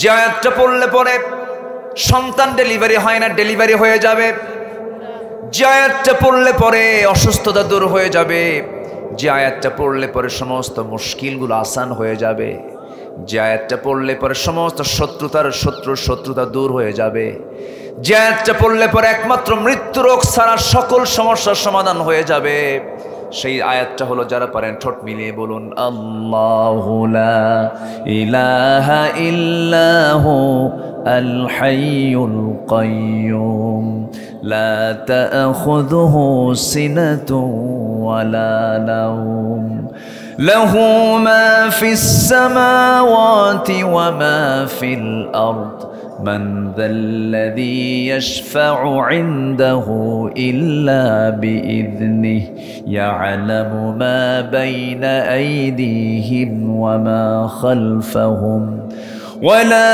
يحيطون بشيء من علمه إلا بما شاء وسع كرسيه السماوات والأرض ولا يؤوده حفظهما وهو العلي العظيم জোরে বলুন আল্লাহু আকবার। এই একটা আয়াত, শ্রেষ্ঠ আয়াত এটা। শ্রেষ্ঠ সূরা একটা আছে যে সূরাটা পড়লে পরে সব রোগ থেকে বান্দা হেফাজত হয়ে যায়। দেখবেন হুজুররা খুব চালাকি করে, যে কোনো সমস্যার জন্য গেলে হুজুরের কাছে আস্তে আস্তে কি যেন ঠোঁট মিলাই, শুধু ঠোঁট নড়ায় আর মনে মনে কয় ফোঁ দেয়। ছোটবেলায় যখন যেতাম, মা বলে দিন, বাবা অমক বড় হুজুর আসছে, যাও দোয়া নিয়ে আসো, একটু ঝাড়ফুঁক নিয়ে আসো, পানি দম করে নিয়ে আসো। পানি দম আছে না নাই বলেন? পানি রাসূল পানিতে ফু দিতেন, সেই ফুগুলো, সেই পানিগুলো সাহাবে কেরাম পান করতেন। এটা জায়েজ আছে, কোনো সমস্যা নাই। যেতাম হুজুরের কাছে, হুজুর পানি নিতেন, কিন্তু জোরে জোরে পড়তেন না, আস্তে আস্তে পড়তেন। কিন্তু এই রহস্যটা বড় যখন হলাম তখন টের পাইলাম, মনে মনে যা কিছু পড়ে সব আমার আপনার সবার জানা, তার নাম হচ্ছে আলহামদুলিল্লাহি রাব্বিল আলামিন। আর এটা যদি জোরে জোরে কয় তখন কি আর হুজুরের কাছে কেউ যাবে করতে? আমার বন্ধুগণ, আমার ভাইয়েরা, আমারা বললাম আমাকে করতে হবে। আমার অসুখের জন্য, আমার সমস্যার জন্য আমাকে তেলাওয়াত করতে হবে। আপনার সন্তানকে আপনার গড়ে তুলতে হবে। আপনার জানাজা আপনার সন্তান পড়াবে না, ভাড়াটে হুজুর নিয়ে আসবেন। কি বলেন বলেন বলেন? সন্তানকে নিয়ে সন্তান জানাজা পড়াবে, সন্তান এমন করে বড় করবেন। বহু ডাক্তার দেখেছি, বহু ইঞ্জিনিয়ার দেখেছি, বহু সচিব দেখেছি, বৃদ্ধ বয়সে বৃদ্ধাশ্রমে গিয়ে বসে আছে। ডাক্তার বাবা, ডাক্তার ছেলে, ইঞ্জিনিয়ার ছেলের সময় নাই বাপকে দেখার জন্য, মাকে সময় দেওয়ার সময় নাই। সেই বৃদ্ধা মা, সেই বৃদ্ধ বাপকে বৃদ্ধাশ্রমে রেখে আসছে। অনেক ডাক্তার, অনেক ইঞ্জিনিয়ারের বাপ মা স্থান পায় না সন্তানদের কাছে। কেন, কি জন্য পায় না? এর মূল কারণ হলো কোরআনের জ্ঞান তাদেরকে দেওয়া হয় নাই। বড় ডাক্তার হয়েছে কিন্তু আদর্শ ডাক্তার হতে পারে নাই, বড় ইঞ্জিনিয়ার হয়েছে কিন্তু আদর্শ ইঞ্জিনিয়ার হতে পারে নাই, বড় নেতা হয়েছে কিন্তু আদর্শ নেতা হতে পারে নাই। আমার বন্ধুগণ, একটু কান লাগাবেন, যেহেতু বিষয়টা যখন চলে আসলো, সন্তান যার ঘরে ঘরে আছে, প্রথম নিয়ত করবেন আগে সন্তানের সিনার মধ্যে কি তুলে দিবেন বলেন? আসতে বলবেন না, কি তুলে দিবেন? কোরআনটা তুলে দিতে হবে। আল্লাহর কসম করে বলি, যে সিনার মধ্যে কোরআন থাকে সেই সিনায় শয়তান ঢোকে না। আল্লাহু আকবার বলেন, জোরে বলি আল্লাহু আকবার। এই 16 বছর বহুবার প্রতিষ্ঠান উদ্যোগ নিয়েছি যে একটা প্রতিষ্ঠান গড়ব, একটা ইনস্টিটিউট বানাবো, একটা একাডেমি করব, একটা মাদ্রাসা বানাবো, কিন্তু পারি নাই। শুধু বারবার এরা বলতো একটা কথা, মাদ্রাসার দিকে তাকালে বলতো এটা হচ্ছে জঙ্গিবাদের প্রজনন কেন্দ্র। যেরকম নাউজুবিল্লাহ। আপনাদের দোয়ায় আমি আমার নিজ উদ্যোগে একটা প্রতিষ্ঠান আমি শুরু করেছি। সবাই দোয়া করবেন আল্লাহ তাআলা যেন এই প্রতিষ্ঠান থেকে যুগ শ্রেষ্ঠ আলেম যেন আল্লাহ পাক তৈরি করে দেন। জোরে বলি আল্লাহুম্মা আমিন। এটা প্ল্যান নিয়েছি কেন? একটা জাতির স্থায়ী পরিবর্তন করার জন্য শিক্ষার বিকল্প কিছু নাই। এই জাতিকে ধ্বংস করার জন্য 16 বছর তারা নাস্তিক্য চেতনার বুদ্ধিজীবী দিয়ে তারা কারিকুলাম সাজিয়েছিল। বছরের শুরুতে তারা ট্রান্সজেন্ডারকে ঢুকিয়েছিল। বছরের শুরুতে শিক্ষকদেরকে তারা হাঁসের ডাক শিখিয়েছিল। কি মনে আছেন আপনাদের? আমরা সব কিছু চেঞ্জ করার আগে আমরা শিক্ষার সিস্টেমটাকে আগে চেঞ্জ করব। জোরে বলি ইনশাআল্লাহ। আর জোরে বলি ইনশাআল্লাহ। যদি আদর্শ শিক্ষার যদি বিপ্লব হয়ে যায়, ঘরে ঘরে যদি হাফেজ তৈরি হয়, ইসলামী দ্বীন শিক্ষায় যদি শিক্ষিত হতে পারে, ইসলামী চেতনা যদি লালন করতে পারে, সিনার মধ্যে যদি তাওহীদের চেতনা লালন করতে পারে, কোন বাতিল শক্তি জমিন আর মাথা উঁচু করে দাঁড়াতে পারবে না।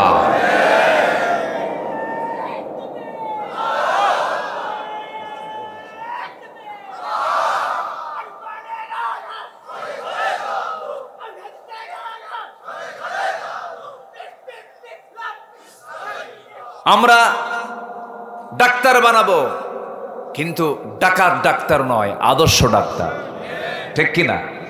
আমরা ইঞ্জিনিয়ার বানাবো, রড চুরি করা নয়, আদর্শ ইঞ্জিনিয়ার বানাবো। জোরে বলি ইনশাআল্লাহ। পৃথিবীর কোন শিক্ষাই ইসলামের বাইরে নয়, পৃথিবীর সকল শিক্ষা ইসলাম, যদি সেটা ইসলাম দিয়ে পরিচালিত হয়, ঠিক কিনা? বুয়েট কি ইসলাম না? আসতে কয় বুয়েট, যেখানে ইঞ্জিনিয়ারিং পড়ানো হয়, বুয়েট ইসলাম। মেডিকেল কি ইসলাম না? ইসলাম, সবই ইসলাম। জেনারেল আর ইসলামী এটা ভুল কথা। পৃথিবীর সকল শিক্ষা ইসলাম, সেটা যদি মানবতার কল্যাণে হয়, ঠিক কিনা? অতএব চোখ বন্ধ করে আপনার সন্তানকে আগে কোরআন হাতে দিবেন, সে মাদ্রাসায় পড়বে। এমন একটা সিস্টেম আমরা চালু করছি, আমি নিজেও উদ্যোগ নিয়েছি। আপনার ছেলে ক্লাস 5-এর ভিতরে 10 থেকে 11 বছরের মধ্যে সে হাফিজুল কোরআন হয়ে যাবে, এবং সাথে জেনারেল সাবজেক্ট বাংলা, ইংরেজি, আরবি এগুলো সে শিখে যাবে অটোমেটিক্যালি।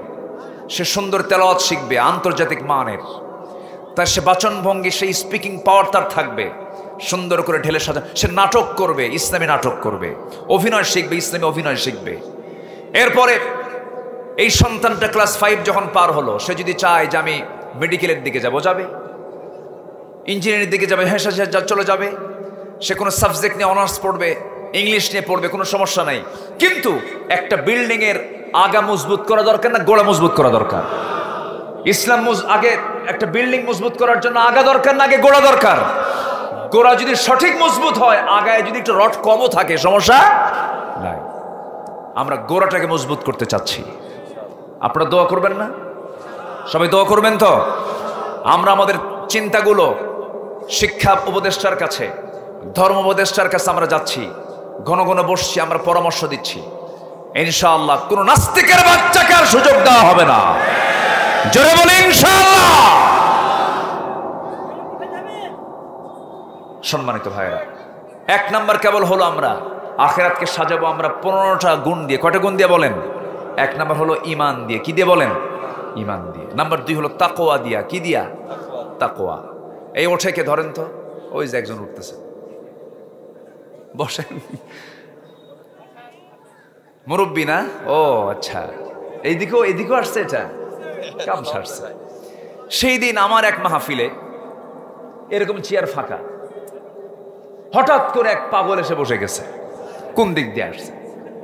এখন দেখি সব জায়গায় দেখি এই ভিডিওটা সবাই দেখতেছে। এসে বসে আমার দিক তাকায় আছে। তো সবাই তো তাকে ধমকাচ্ছে। আমি বললাম কোনো ধমক নাই, কিচ্ছু বলা যাবে না, ও পাগল। বসায় দিলাম, সুন্দর করে ওয়াজ শুনতেছে। এক পর্যায়ে দেখি রাতের বেলা ও রঙিন চশমা চোখে দিয়ে আছে, আর সবাই এখন ওর দিক তাকায় আছে। আমি বললাম তুমি যেমন চশমা লাগাইছো, এখন তো জাতির নজর তোমার দিকে। সম্মানিত ভাইয়েরা, সম্মানিত বন্ধুগণ, আপনারা মাহফিল এসেছেন, আমি খুবই খুশি হয়েছি। এই জান্নাতে চেহারাগুলো আল্লাহ পাক আমাকে দেখার সুযোগ করে দিয়েছেন। বলি আলহামদুলিল্লাহ, জোরে বলি আলহামদুলিল্লাহ। 15টা গুণ আমরা শিখে যাবো আজকে, অর্জন করে যাবো। নাম্বার 2 হচ্ছে তাকওয়া। নাম্বার 2 কি বলেন তো? তাকওয়া। তাকওয়া মানে হচ্ছে আপনি যদি কোনো বাঁশঝাড় দিয়ে যান, বাঁশঝাড়ের ভিতর দিয়ে যান, চোখ বন্ধ করে দৌড় মারবেন না আগে হাত বের করবেন? আগে কি বের করবেন? হাত বের করবেন। হাত বের করে আপনি করবেন কি? ওই বাঁশের সঙ্গে লাগানো কঞ্চিগুলো, ডালপালাগুলো আস্তে আস্তে সরায়া দিয়া দেখে শুনে চলে যাবেন। কেন যাবেন তা?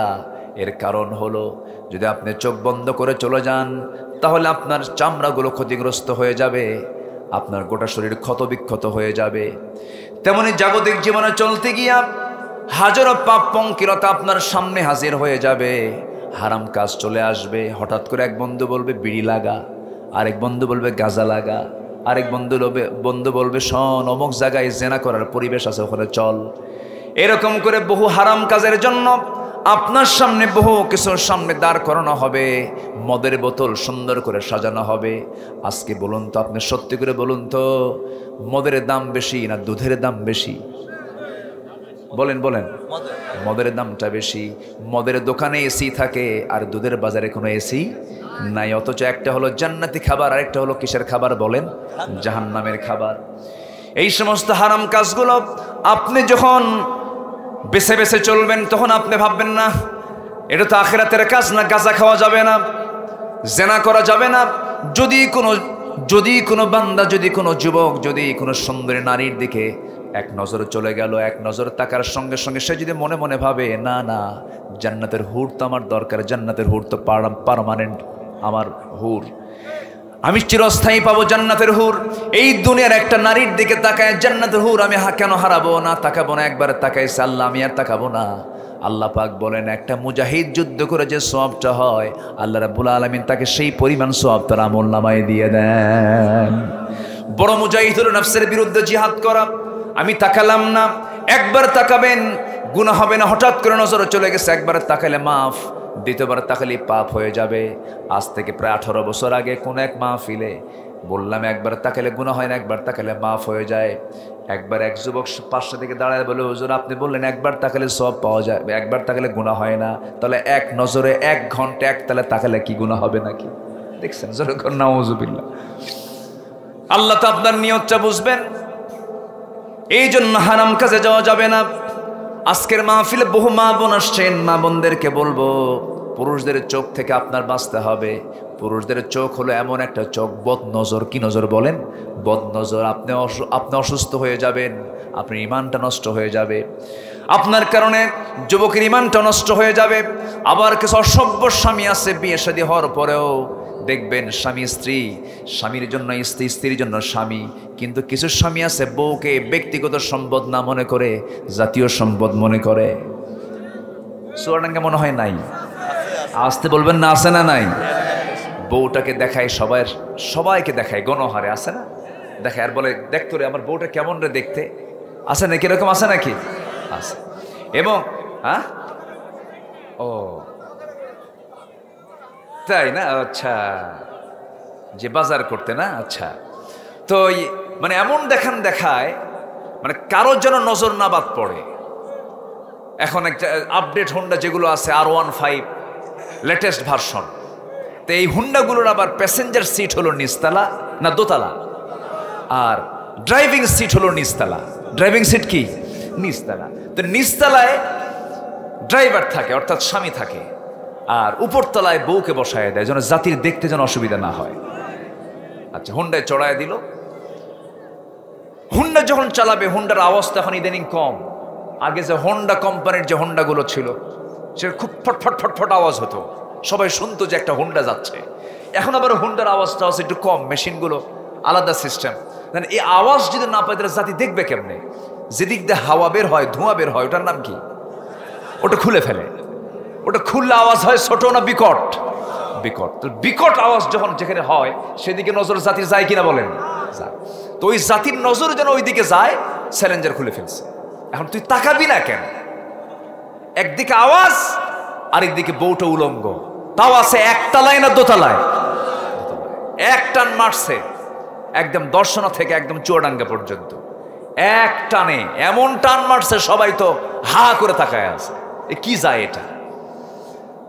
দিল, জাতিকে দেখায় দিল। সন্ধ্যার আগ দিয়ে নদীর কূলে দাঁড়ায়া, পদ্মার পাড়ে দাঁড়ায়া, এখন বউটাকে সুন্দর করে লাল শাড়ি দিয়া, অর্ধলগ্ন করে, মাথার চুল ছেড়ে দিয়া, ঠোঁটে লাল লিপস্টিক লাগায় দিয়া, কপালে একখান টিপ লাগায় দিয়া, আর গালগুলে কি আটা ময়দা লাগায় দিয়া, সাজগুজ কইরা 16 Pro Max আইফোন, মানে নর্মাল ফোন দিয়ে তো ছবি ক্লিয়ার হবে না, একদম আপডেট ফোন দিয়ে একটা ছবি তুলে ফেসবুকে পোস্ট করিয়া লেখে ক্যাপশন, প্রিয় ভাইয়ের আসুন আমার বউটাকে সবাই মিলে জামাতের সাথে দেখি। জোরে কোন নাউজুবিল্লাহ, জোরে বলি নাউজুবিল্লাহ। এরকম জনহিতৈষী, জনদরদি কিছু চরিত্রহীন লম্পট আছে না নাই? আসতে বলবেন না, আছে না নাই? বউ কি জাতীয় সম্পদ না ব্যক্তিগত? ব্যক্তিগত। তাকে পর্দায় রাখার দরকার আছে না নাই? আসতে বলবেন না, আছে না নাই? একটা নারী 4 জন পুরুষকে জাহান্নামে নিয়ে যাবে। কয়জনকে? 4 জনকে নিয়ে যাবে। এখানে 4 জনই বসে আছেন, এখানে 4 জনই বসে আছেন। বড় ভাইকে জাহান্নামে নিয়ে যাবে, স্বামীকে জাহান্নামে নিয়ে যাবে, বাবাকে জাহান্নামে নিয়ে যাবে, এরকম করে বড় ছেলেকে জাহান্নামে নিয়ে যাবে।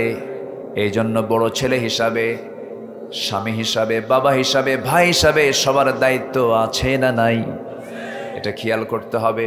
আল্লাহ তাআলা মেয়েদেরকে সৌন্দর্য দিয়েছেন, সেই সৌন্দর্যের পসরা তারা পরপুরুষকে দেখাবে না, স্বামীকে দেখাবে। তারা সুন্দর করে সাজগুজ করবে, তারা কোনো সমস্যা নাই। কিন্তু পরপুরুষকে দেখানো যাবে না। মার্কেটিং যদি করতেই হয় একা যাওয়া যাবে না, সাথে স্বামীকে নিয়ে সাথে যেতে হবে। হ্যাঁ, আপনি যেতে পারবেন, কিন্তু পর্দার নিয়ম রক্ষা করে স্বামীকে নিয়ে যাবেন, কোনো সমস্যা নাই। আমার নবীজি মেয়েদের কণ্ঠের আওয়াজটাকেও পর্দার আওতাভুক্ত করে দিয়েছেন।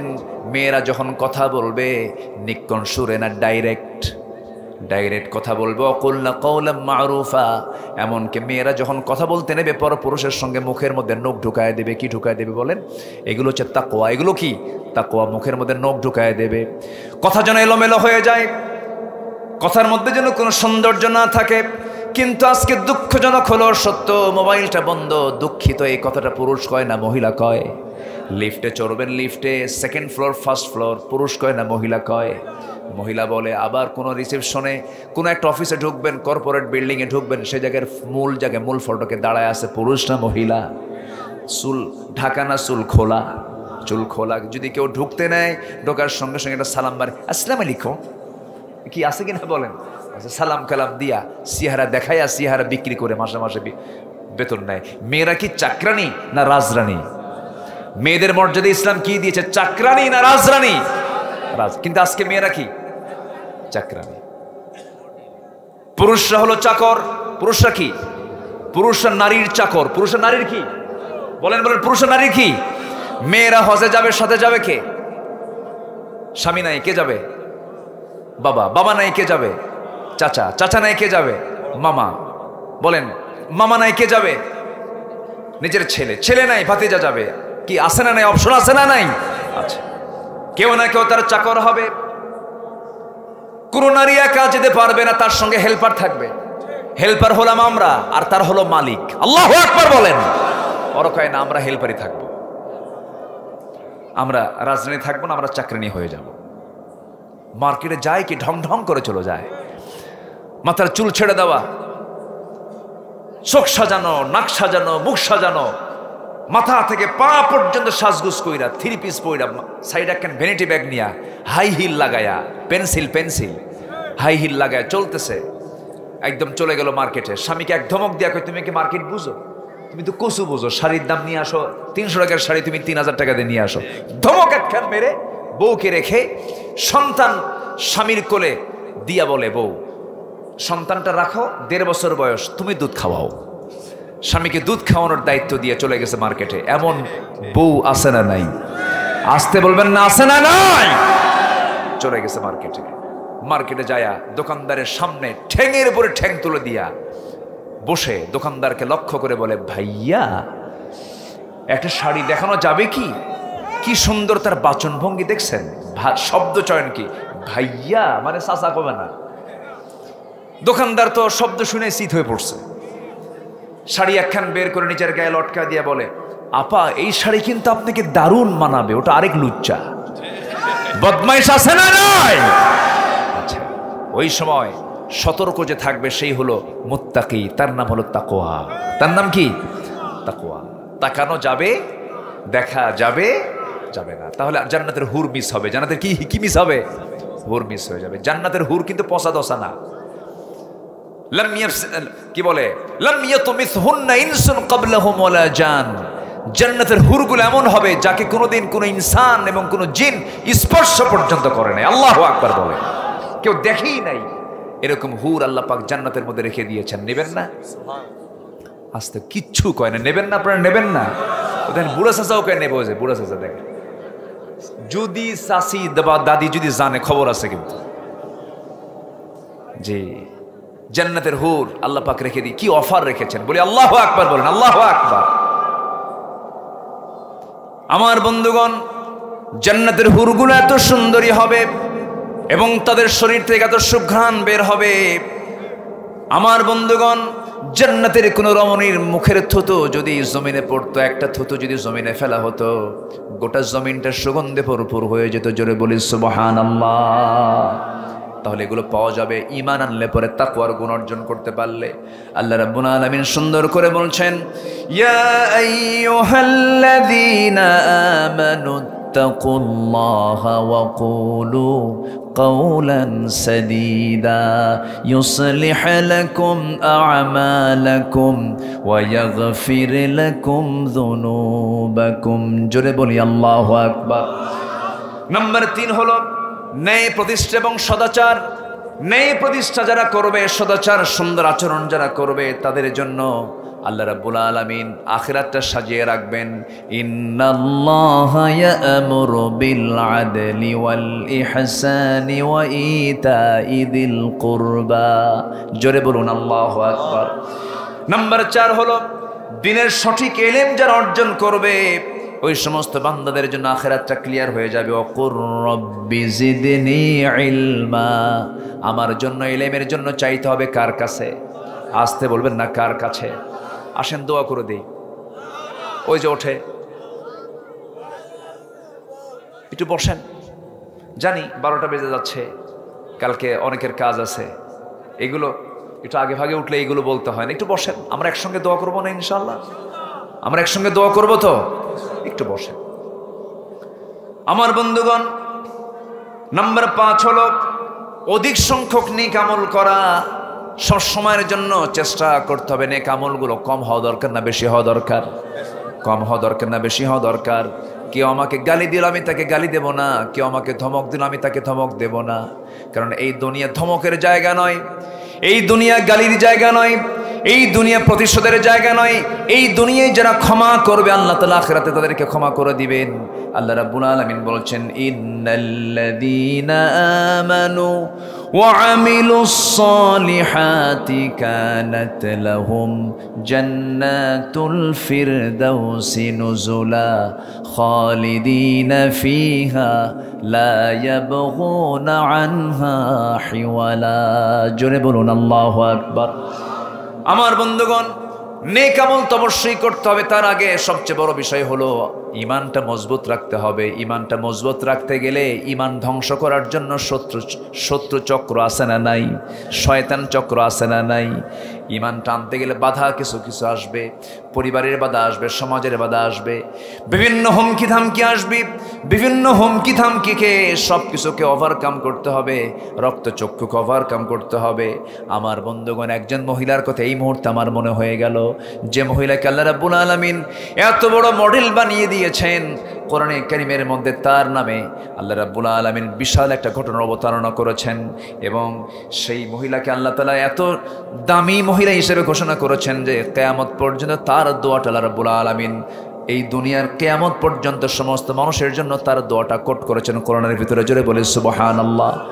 সেই মহিলাটা ছিলেন হলো একজন কাফেরের, একজন অসভ্য, অসামাজিক, একজন জালিমের বউ তিনি ছিলেন, একজন কাফেরের বউ তিনি ছিলেন। সেই কাফেরটার নাম ছিল হলো ফেরাউন। সবাই নাম শুনছেন তো নাকি? সেই ফেরাউনের বউটার নাম কি বলেন? বলেন কি নাম? আসিয়া। কি জোরে জোরে বলতেছেন? তাহলে কি পরিচিতি তিনি অর্জন করেছেন? এই যে ফেমাস তিনি হয়েছেন ঈমানের কারণে। কিসের কারণে বলেন? ঈমানের কারণে। দুনিয়াতে ফেমাস হয় দুইটা দিক থেকে, এটা সুখ্যাতি আর এটা কুখ্যাতি। ফেরাউনকে চেনে না এমন কোনো লোক দুনিয়াতে আছে নাকি? ফেরাউনকে চেনে না? তো এটাও তো তার একটা নাম, কিন্তু সুনাম না দুর্নাম? সুনাম না দুর্নাম? দুর্নাম। ফেরাউনকে চেনে সবাই কেন? আসিয়ার কারণে। আসিয়াকে চেনে কেন? ফেরাউনের কারণে। একজন একদিকে সবচেয়ে ভালো, আবার আরেকদিকে সবচেয়ে খারাপ, কিন্তু তারা ছিল দুই ঘরের না এক ঘরের?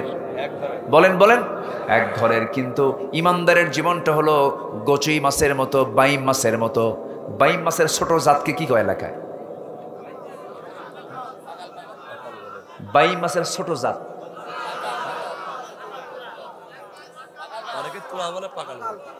পাকাল, পাকাল তুয়া, ওরে কাম সারছে, এই তো আমি নতুন শুনলাম। আচ্ছা, হ্যাঁ, বাইম মাছ বসবাস করে হলো কাদার ভিতরে, কিন্তু কাদা তার গায়ে লাগে না। আসিয়ার বসবাস ছিল কাদার ভিতরে। কার ঘরে? কার ঘরে কাদা লেগেছে? শিরিক ছোঁয়া করেছে? কিছু স্পর্শই করে নাই। চিন্তা করুন, একটা রাষ্ট্রপতির বউ, কার বউ? ফকিরের, রাষ্ট্রপতির। আচ্ছা, চেয়ারম্যান বড় না চেয়ারম্যানের বউ বড়? ভালো করে কন, দেখছেন বউ বড়, বুঝতে পারছি আপনারা বউকে খুব ভয় করেন। বউরে আমিও ভয় করি। বউকে না ভয় করলে সংসারিত হবে না, উপায় নাই। যত বড় আপনি, যত বড় দাপুটে লোক হন না কেন, একটা লোকের কাছে কায়েত আপনার হতেই হবে, সেটা হচ্ছে স্ত্রী। এটা আল্লাহ তাআলা একটা আলাদা নিয়ামত দিয়েছেন, বলি আলহামদুলিল্লাহ। যুবকরা যারা বিয়ে করো না তারা তো খুব আফসোস করতেছো, বিয়ে হয়ে যাবে, জোরে বলি ইনশাআল্লাহ। জি, দোয়া করে দেব। সেক্রেটারির বিয়ে হয় না এখনো, মাহফিলের সেক্রেটারি, তোর সেক্রেটারি হয়তো জায়েজ হয় না। জি, বিয়ে হয়ে যাবে ইনশাআল্লাহ, জোরে বলি ইনশাআল্লাহ। আসিয়া আলাইহিস সালাতু ওয়াস সালাম বলে ফেললেন, আমার স্বামী, আমি তো কালিমা পড়ে নিয়েছি। ফেরাউন বলছে, তুমি কি করছো এটা? হ্যাঁ, আপনিও কালিমা পড়ে আমরা দুজন একসঙ্গে জান্নাতে থাকতে চাই। দাওয়াত দিচ্ছেন স্বামীকে। আল্লাহু আকবার বলেন। যৌবন তো তার কাছে দেওয়া, যৌবন তার কাছে দেওয়া না। আসিয়া আলাইহিস সালাতু ওয়াস সালাম বললেন, স্বামী আমার, আপনার ব্যবহার সুন্দর, আপনার সব কিছু সুন্দর, সব গুণ আপনার মধ্যে আছে, শুধু কালিমাটা পড়ে নেন। ফেরাউন বলছে, আসিয়া শোন, আমি জানি আল্লাহ আছে, আল্লাহ মহাসত্য। এ আকাশ আল্লাহ বানাইছে, জমিন আল্লাহ বানাইছে, চন্দ্র আল্লাহ বানাইছে, সূর্য আল্লাহ বানাইছে, কিন্তু আমি আল্লাহর মানুম না একটা কারণে। কি কারণে? আমার ক্ষমতা চলে যাবে, আমার আইন নষ্ট হয়ে যাবে, আমার দাপট থাকবে না, আমার কর্তৃত্ব থাকবে না। শেষ পর্যন্ত আসিয়া বলে ফেলেন, স্বামী আমার, আমি আপনার পথ আমি অঙ্কন করতে, অবলম্বন করতে পারবো না। ফেরাউন বলল, আসিয়া শোনো, আমি তোমার সম্মান দিয়েছি, মর্যাদা দিয়েছি, আমার এই রাষ্ট্রের তুমি হলো second person, first lady of Egypt. এই মিশরের তুমি ফার্স্ট লেডি, তোমার দামটা আমার পরে, আমার প্রতিনিধিত্ব তুমি করবে, আমার অনুপস্থিতি তুমি আমার দায়িত্ব পালন করবে। তুমি মুসাকে ছেড়ে দাও। এবার তিনি বলছেন, আমার স্বামী, দুনিয়ার সব ছাড়বো কিন্তু আল্লাহকে ছাড়বো না, তার পয়গম্বর মুসাকেও ছাড়া সম্ভব না। এক পর্যায়ে বলে ফেলল, ফেরাউন বলতেছে, আসিয়া শোনো, তুমি কি জানো এই পরিবারটা তছনছ হয়ে যাবে?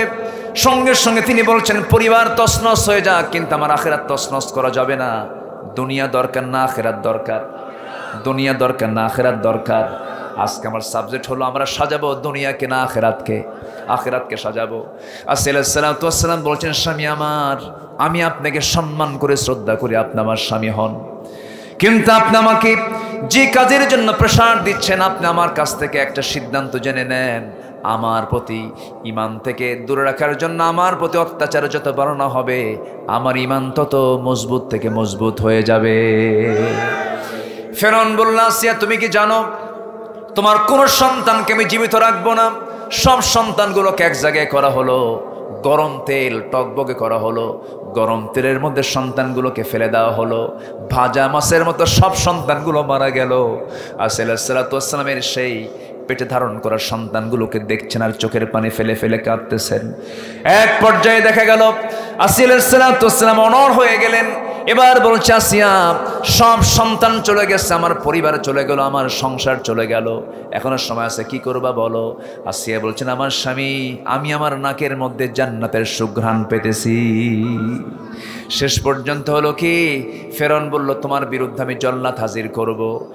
হামান বলে ফেলল, ফেরাউন কোনো উপায় নাই, বুকের শত্রু বড় শত্রু, আসিয়া আপনার বড় ক্ষতি করে ফেলবে, আসিয়াকে দুনিয়া থেকে বিদায় করে দেন। জল্লাদ রেডি করা হলো, জল্লাদ সামনে চলে এলো, করাত হাতে নিয়ে আসিয়া আলাইহিস সালাতু ওয়াস সালামের চোখের সামনে হাজির হয়ে গেছে। মাথায় শুধু ঠেকাবে, চাপ দেবে, দুভাগ হয়ে যাবে। শেষবারের মতো ফেরাউন এসে বলছে, আসিয়া, সংসার কাটলো বহু বছর ধরে, কেমন করে তুমি সংসারগুলো নষ্ট করছো, এখনো সময় আছে। আসিয়া বলছেন, স্বামী আমারকে আপনি যত টর্চার করবেন আমার ইমান তত মজবুত হয়ে যাবে। আমি দুনিয়া থেকে বিদায় হয়ে আমি আল্লাহর ঘরের পাশে আমার ঘর বানায় নিতে চাই। সঙ্গে সঙ্গে জল্লাদকে অর্ডার করে দেওয়া হলো। জল্লাদ করলো কি, করাতটা নিয়ে সোজা একদম কপাল বরাবর যখন লাগায় দিয়ে যখন করাত দিয়ে চেরা শুরু করে দিল, সেই সময় আল্লাহ পাক কোরআনে কারীমের মধ্যে তার দোয়াটা কোট করেছেন। সূরা তাহরিমের শেষের দিকে সবাই পড়বেন। আল্লাহ রাব্বুল আলামিন সেই দোয়াটা কোট করে দিয়েছেন। তিনি দোয়া করছেন, আল্লাহ তাআলা রব্বি বিনিলি ইনদাকা বাইতান ফিল জান্নাহ ওয়া নাজ্জিনি মিন ফিরআউনা ওয়া আমালিহি। আল্লাহ তুমি আমার জন্য বানায় দিবা একটা মাত্র ঘর। জান্নাত সর্বনিম্ন হবে 10টা পৃথিবীর মতো একটা জান্নাত, কিন্তু আসিয়া চাচ্ছেন মাত্র কয়টা ঘর? একটা ঘর চাচ্ছেন। আল্লাহকে কত কাছে টেনেছেন, আল্লাহকে দোয়া করছেন, আল্লাহর কাছে ডাকতেছেন, আল্লাহকে বলছেন আল্লাহ তুমি আমার জন্য একটা মাত্র ঘর শুধু দিবা জান্নাতের মধ্যে। সেই ঘরটা আমি হওয়া চাই কোনো ঘরের সাথে নয়, তুমি আল্লাহ তোমার ঘরের দেওয়ালের সাথে। আমি তোমার সঙ্গে থাকতে চাই, তোমার পাশে থাকতে চাই। তুমি আমাকে ফেরাউনের অনিষ্ট থেকে বাঁচাও, এই সমস্ত অপকর্ম থেকে তুমি আল্লাহ আমাকে বাঁচায় দিয়ে আমাকে তোমার কাছে তুলে নাও। আমি তোমার নিবেদিতা বান্দা বান্দি হতে চাই। আল্লাহ তার দোয়া কবুল করলেন। কিয়ামত পর্যন্ত তার দোয়াটা সবার জন্য আল্লাহ রাব্বুল আলামিন বানায় দিলেন। জোরে বলি সুবহানাল্লাহ। ঈমানটা আনবো, ঈমানটা মজবুত রাখবো। আমার বন্ধুগণ, নেক আমলকে বাড়ায় ফেলবো। নাম্বার 6 হলো ধৈর্যের পরিচয় দিতে হবে। নাম্বার 7 হলো আল্লাহর প্রতি ভরসা রাখতে হবে। নাম্বার 8 হলো দুনিয়াবি ভোগ বিলাসে মত্ত হওয়া যাবে না। নেতৃত্বের একটা লোভ আছে না নাই বলেন? আসতে বলবেন না, আছে না নাই? এই সমস্ত দুনিয়াবি লোভের কাছে আমরা যাব না, তবে সৎ নেতৃত্বের আবার দরকার আছে না নাই বলেন? আছে। ওয়ামা হাযিহিল হায়াতুদ দুনিয়া ইল্লা লাইবু ওয়া লাহাব ওয়া ইন্নাদ দারাল আখিরাতা লাহিয়াল হায়াওয়ান লাউ কানু ইয়ালামুন। জোরে বলুন আল্লাহু আকবার। নাম্বার 9 হলো নিজেকে এবং পরিবারকে সময় দেওয়া দরকার। নিজেও বাঁচবো, পরিবারকে জাহান্নাম থেকে বাঁচবো। আল্লাহ রাব্বুল আলামিন বলেন, ইয়া আইয়ুহাল্লাযীনা আমানু কু আনফুসাকুম ওয়া আহলিকুম নারা। আপনার সন্তানটাকে আপনি নামাজের জন্য বলেন না, আপনার বউকে বোরকা পরানোর জন্য বলেন না, পর্দার কথা বলেন না। এমন হাজি আমার দেশে আছে না নাই? আসতে বলবেন না, আছে না নাই? আপনার সন্তান পূজার মণ্ডপে যায়, আপনার সন্তান দুর্গা পূজায় যায়, নারিকেলের নাড়ু খায়, আছে না? আছে নাকি এগুলো? নারিকেলের নাড়ু খাওয়ার জন্য সেখানে হিন্দু বেশি থাকে, মুসলিম বেশি থাকে? মুসলমানই তো বেশি। লজ্জার বিষয় এটা। কোন হিন্দু ভাইয়েরা আমাদের মসজিদে আসে না, কোন হিন্দু ভাইয়েরা আমাদের ঈদগাহের নামাজে আসে না। আর তাদের ধর্মীয় কাজ পূজার মণ্ডপে গিয়ে বসে থাকে কারা? মুসলমানরা। জমে না। আচ্ছা, নারিকেলের নাড়ু খাওয়ার দোয়া কি? যে দুর্গা পূজার নারিকেলের নাড়ু যে খায়, এটা দোয়া কি? আল্লামা ইকবাল আফসোস করে বলছেন, উनको तहज़ीब ने हर बंद से आज़ाद किया, लाके काबे से सनम खाने में आबाद किया। নব্য যুগের সভ্যতা মোহে কেটে ফেললে সব বাঁধন, মসজিদ ছেড়ে মন্দিরে গিয়া বাসা বেঁধেছ হায় এখন। মসজিদ ভাল লাগে না, মন্দির ভাল লাগে। নামাজি নেতা ভাল লাগে না, বেনামাজি নেতা ভালো লাগে। বেনামাজি নেতার নেতৃত্ব বাদ দিতে হবে, নামাজি নেতৃত্ব ধরতে হবে। আগামীর দেশ আমরা দেখতে চাই কোরআনের দেশ, ইসলামের দেশ, কোরআনের দেশ, আলেমদের দেশ, সৎ যোগ্য নেতার দেশ। রাজি আছেন কারা কারা? হাত উঁচু করে দেখা।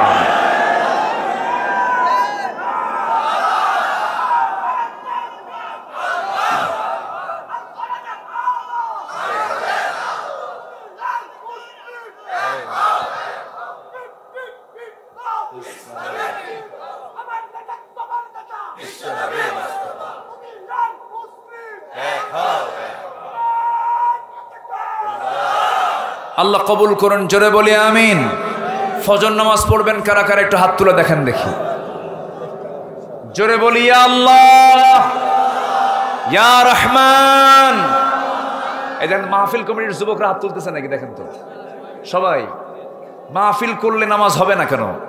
জোরে বলি ইয়া আল্লাহ, আমাদেরকে ফজর, জোহর, আসর, মাগরিব, এশা 5 ওয়াক্ত সালাত আদায় করার তৌফিক তুমি আল্লাহ দিয়া দাও।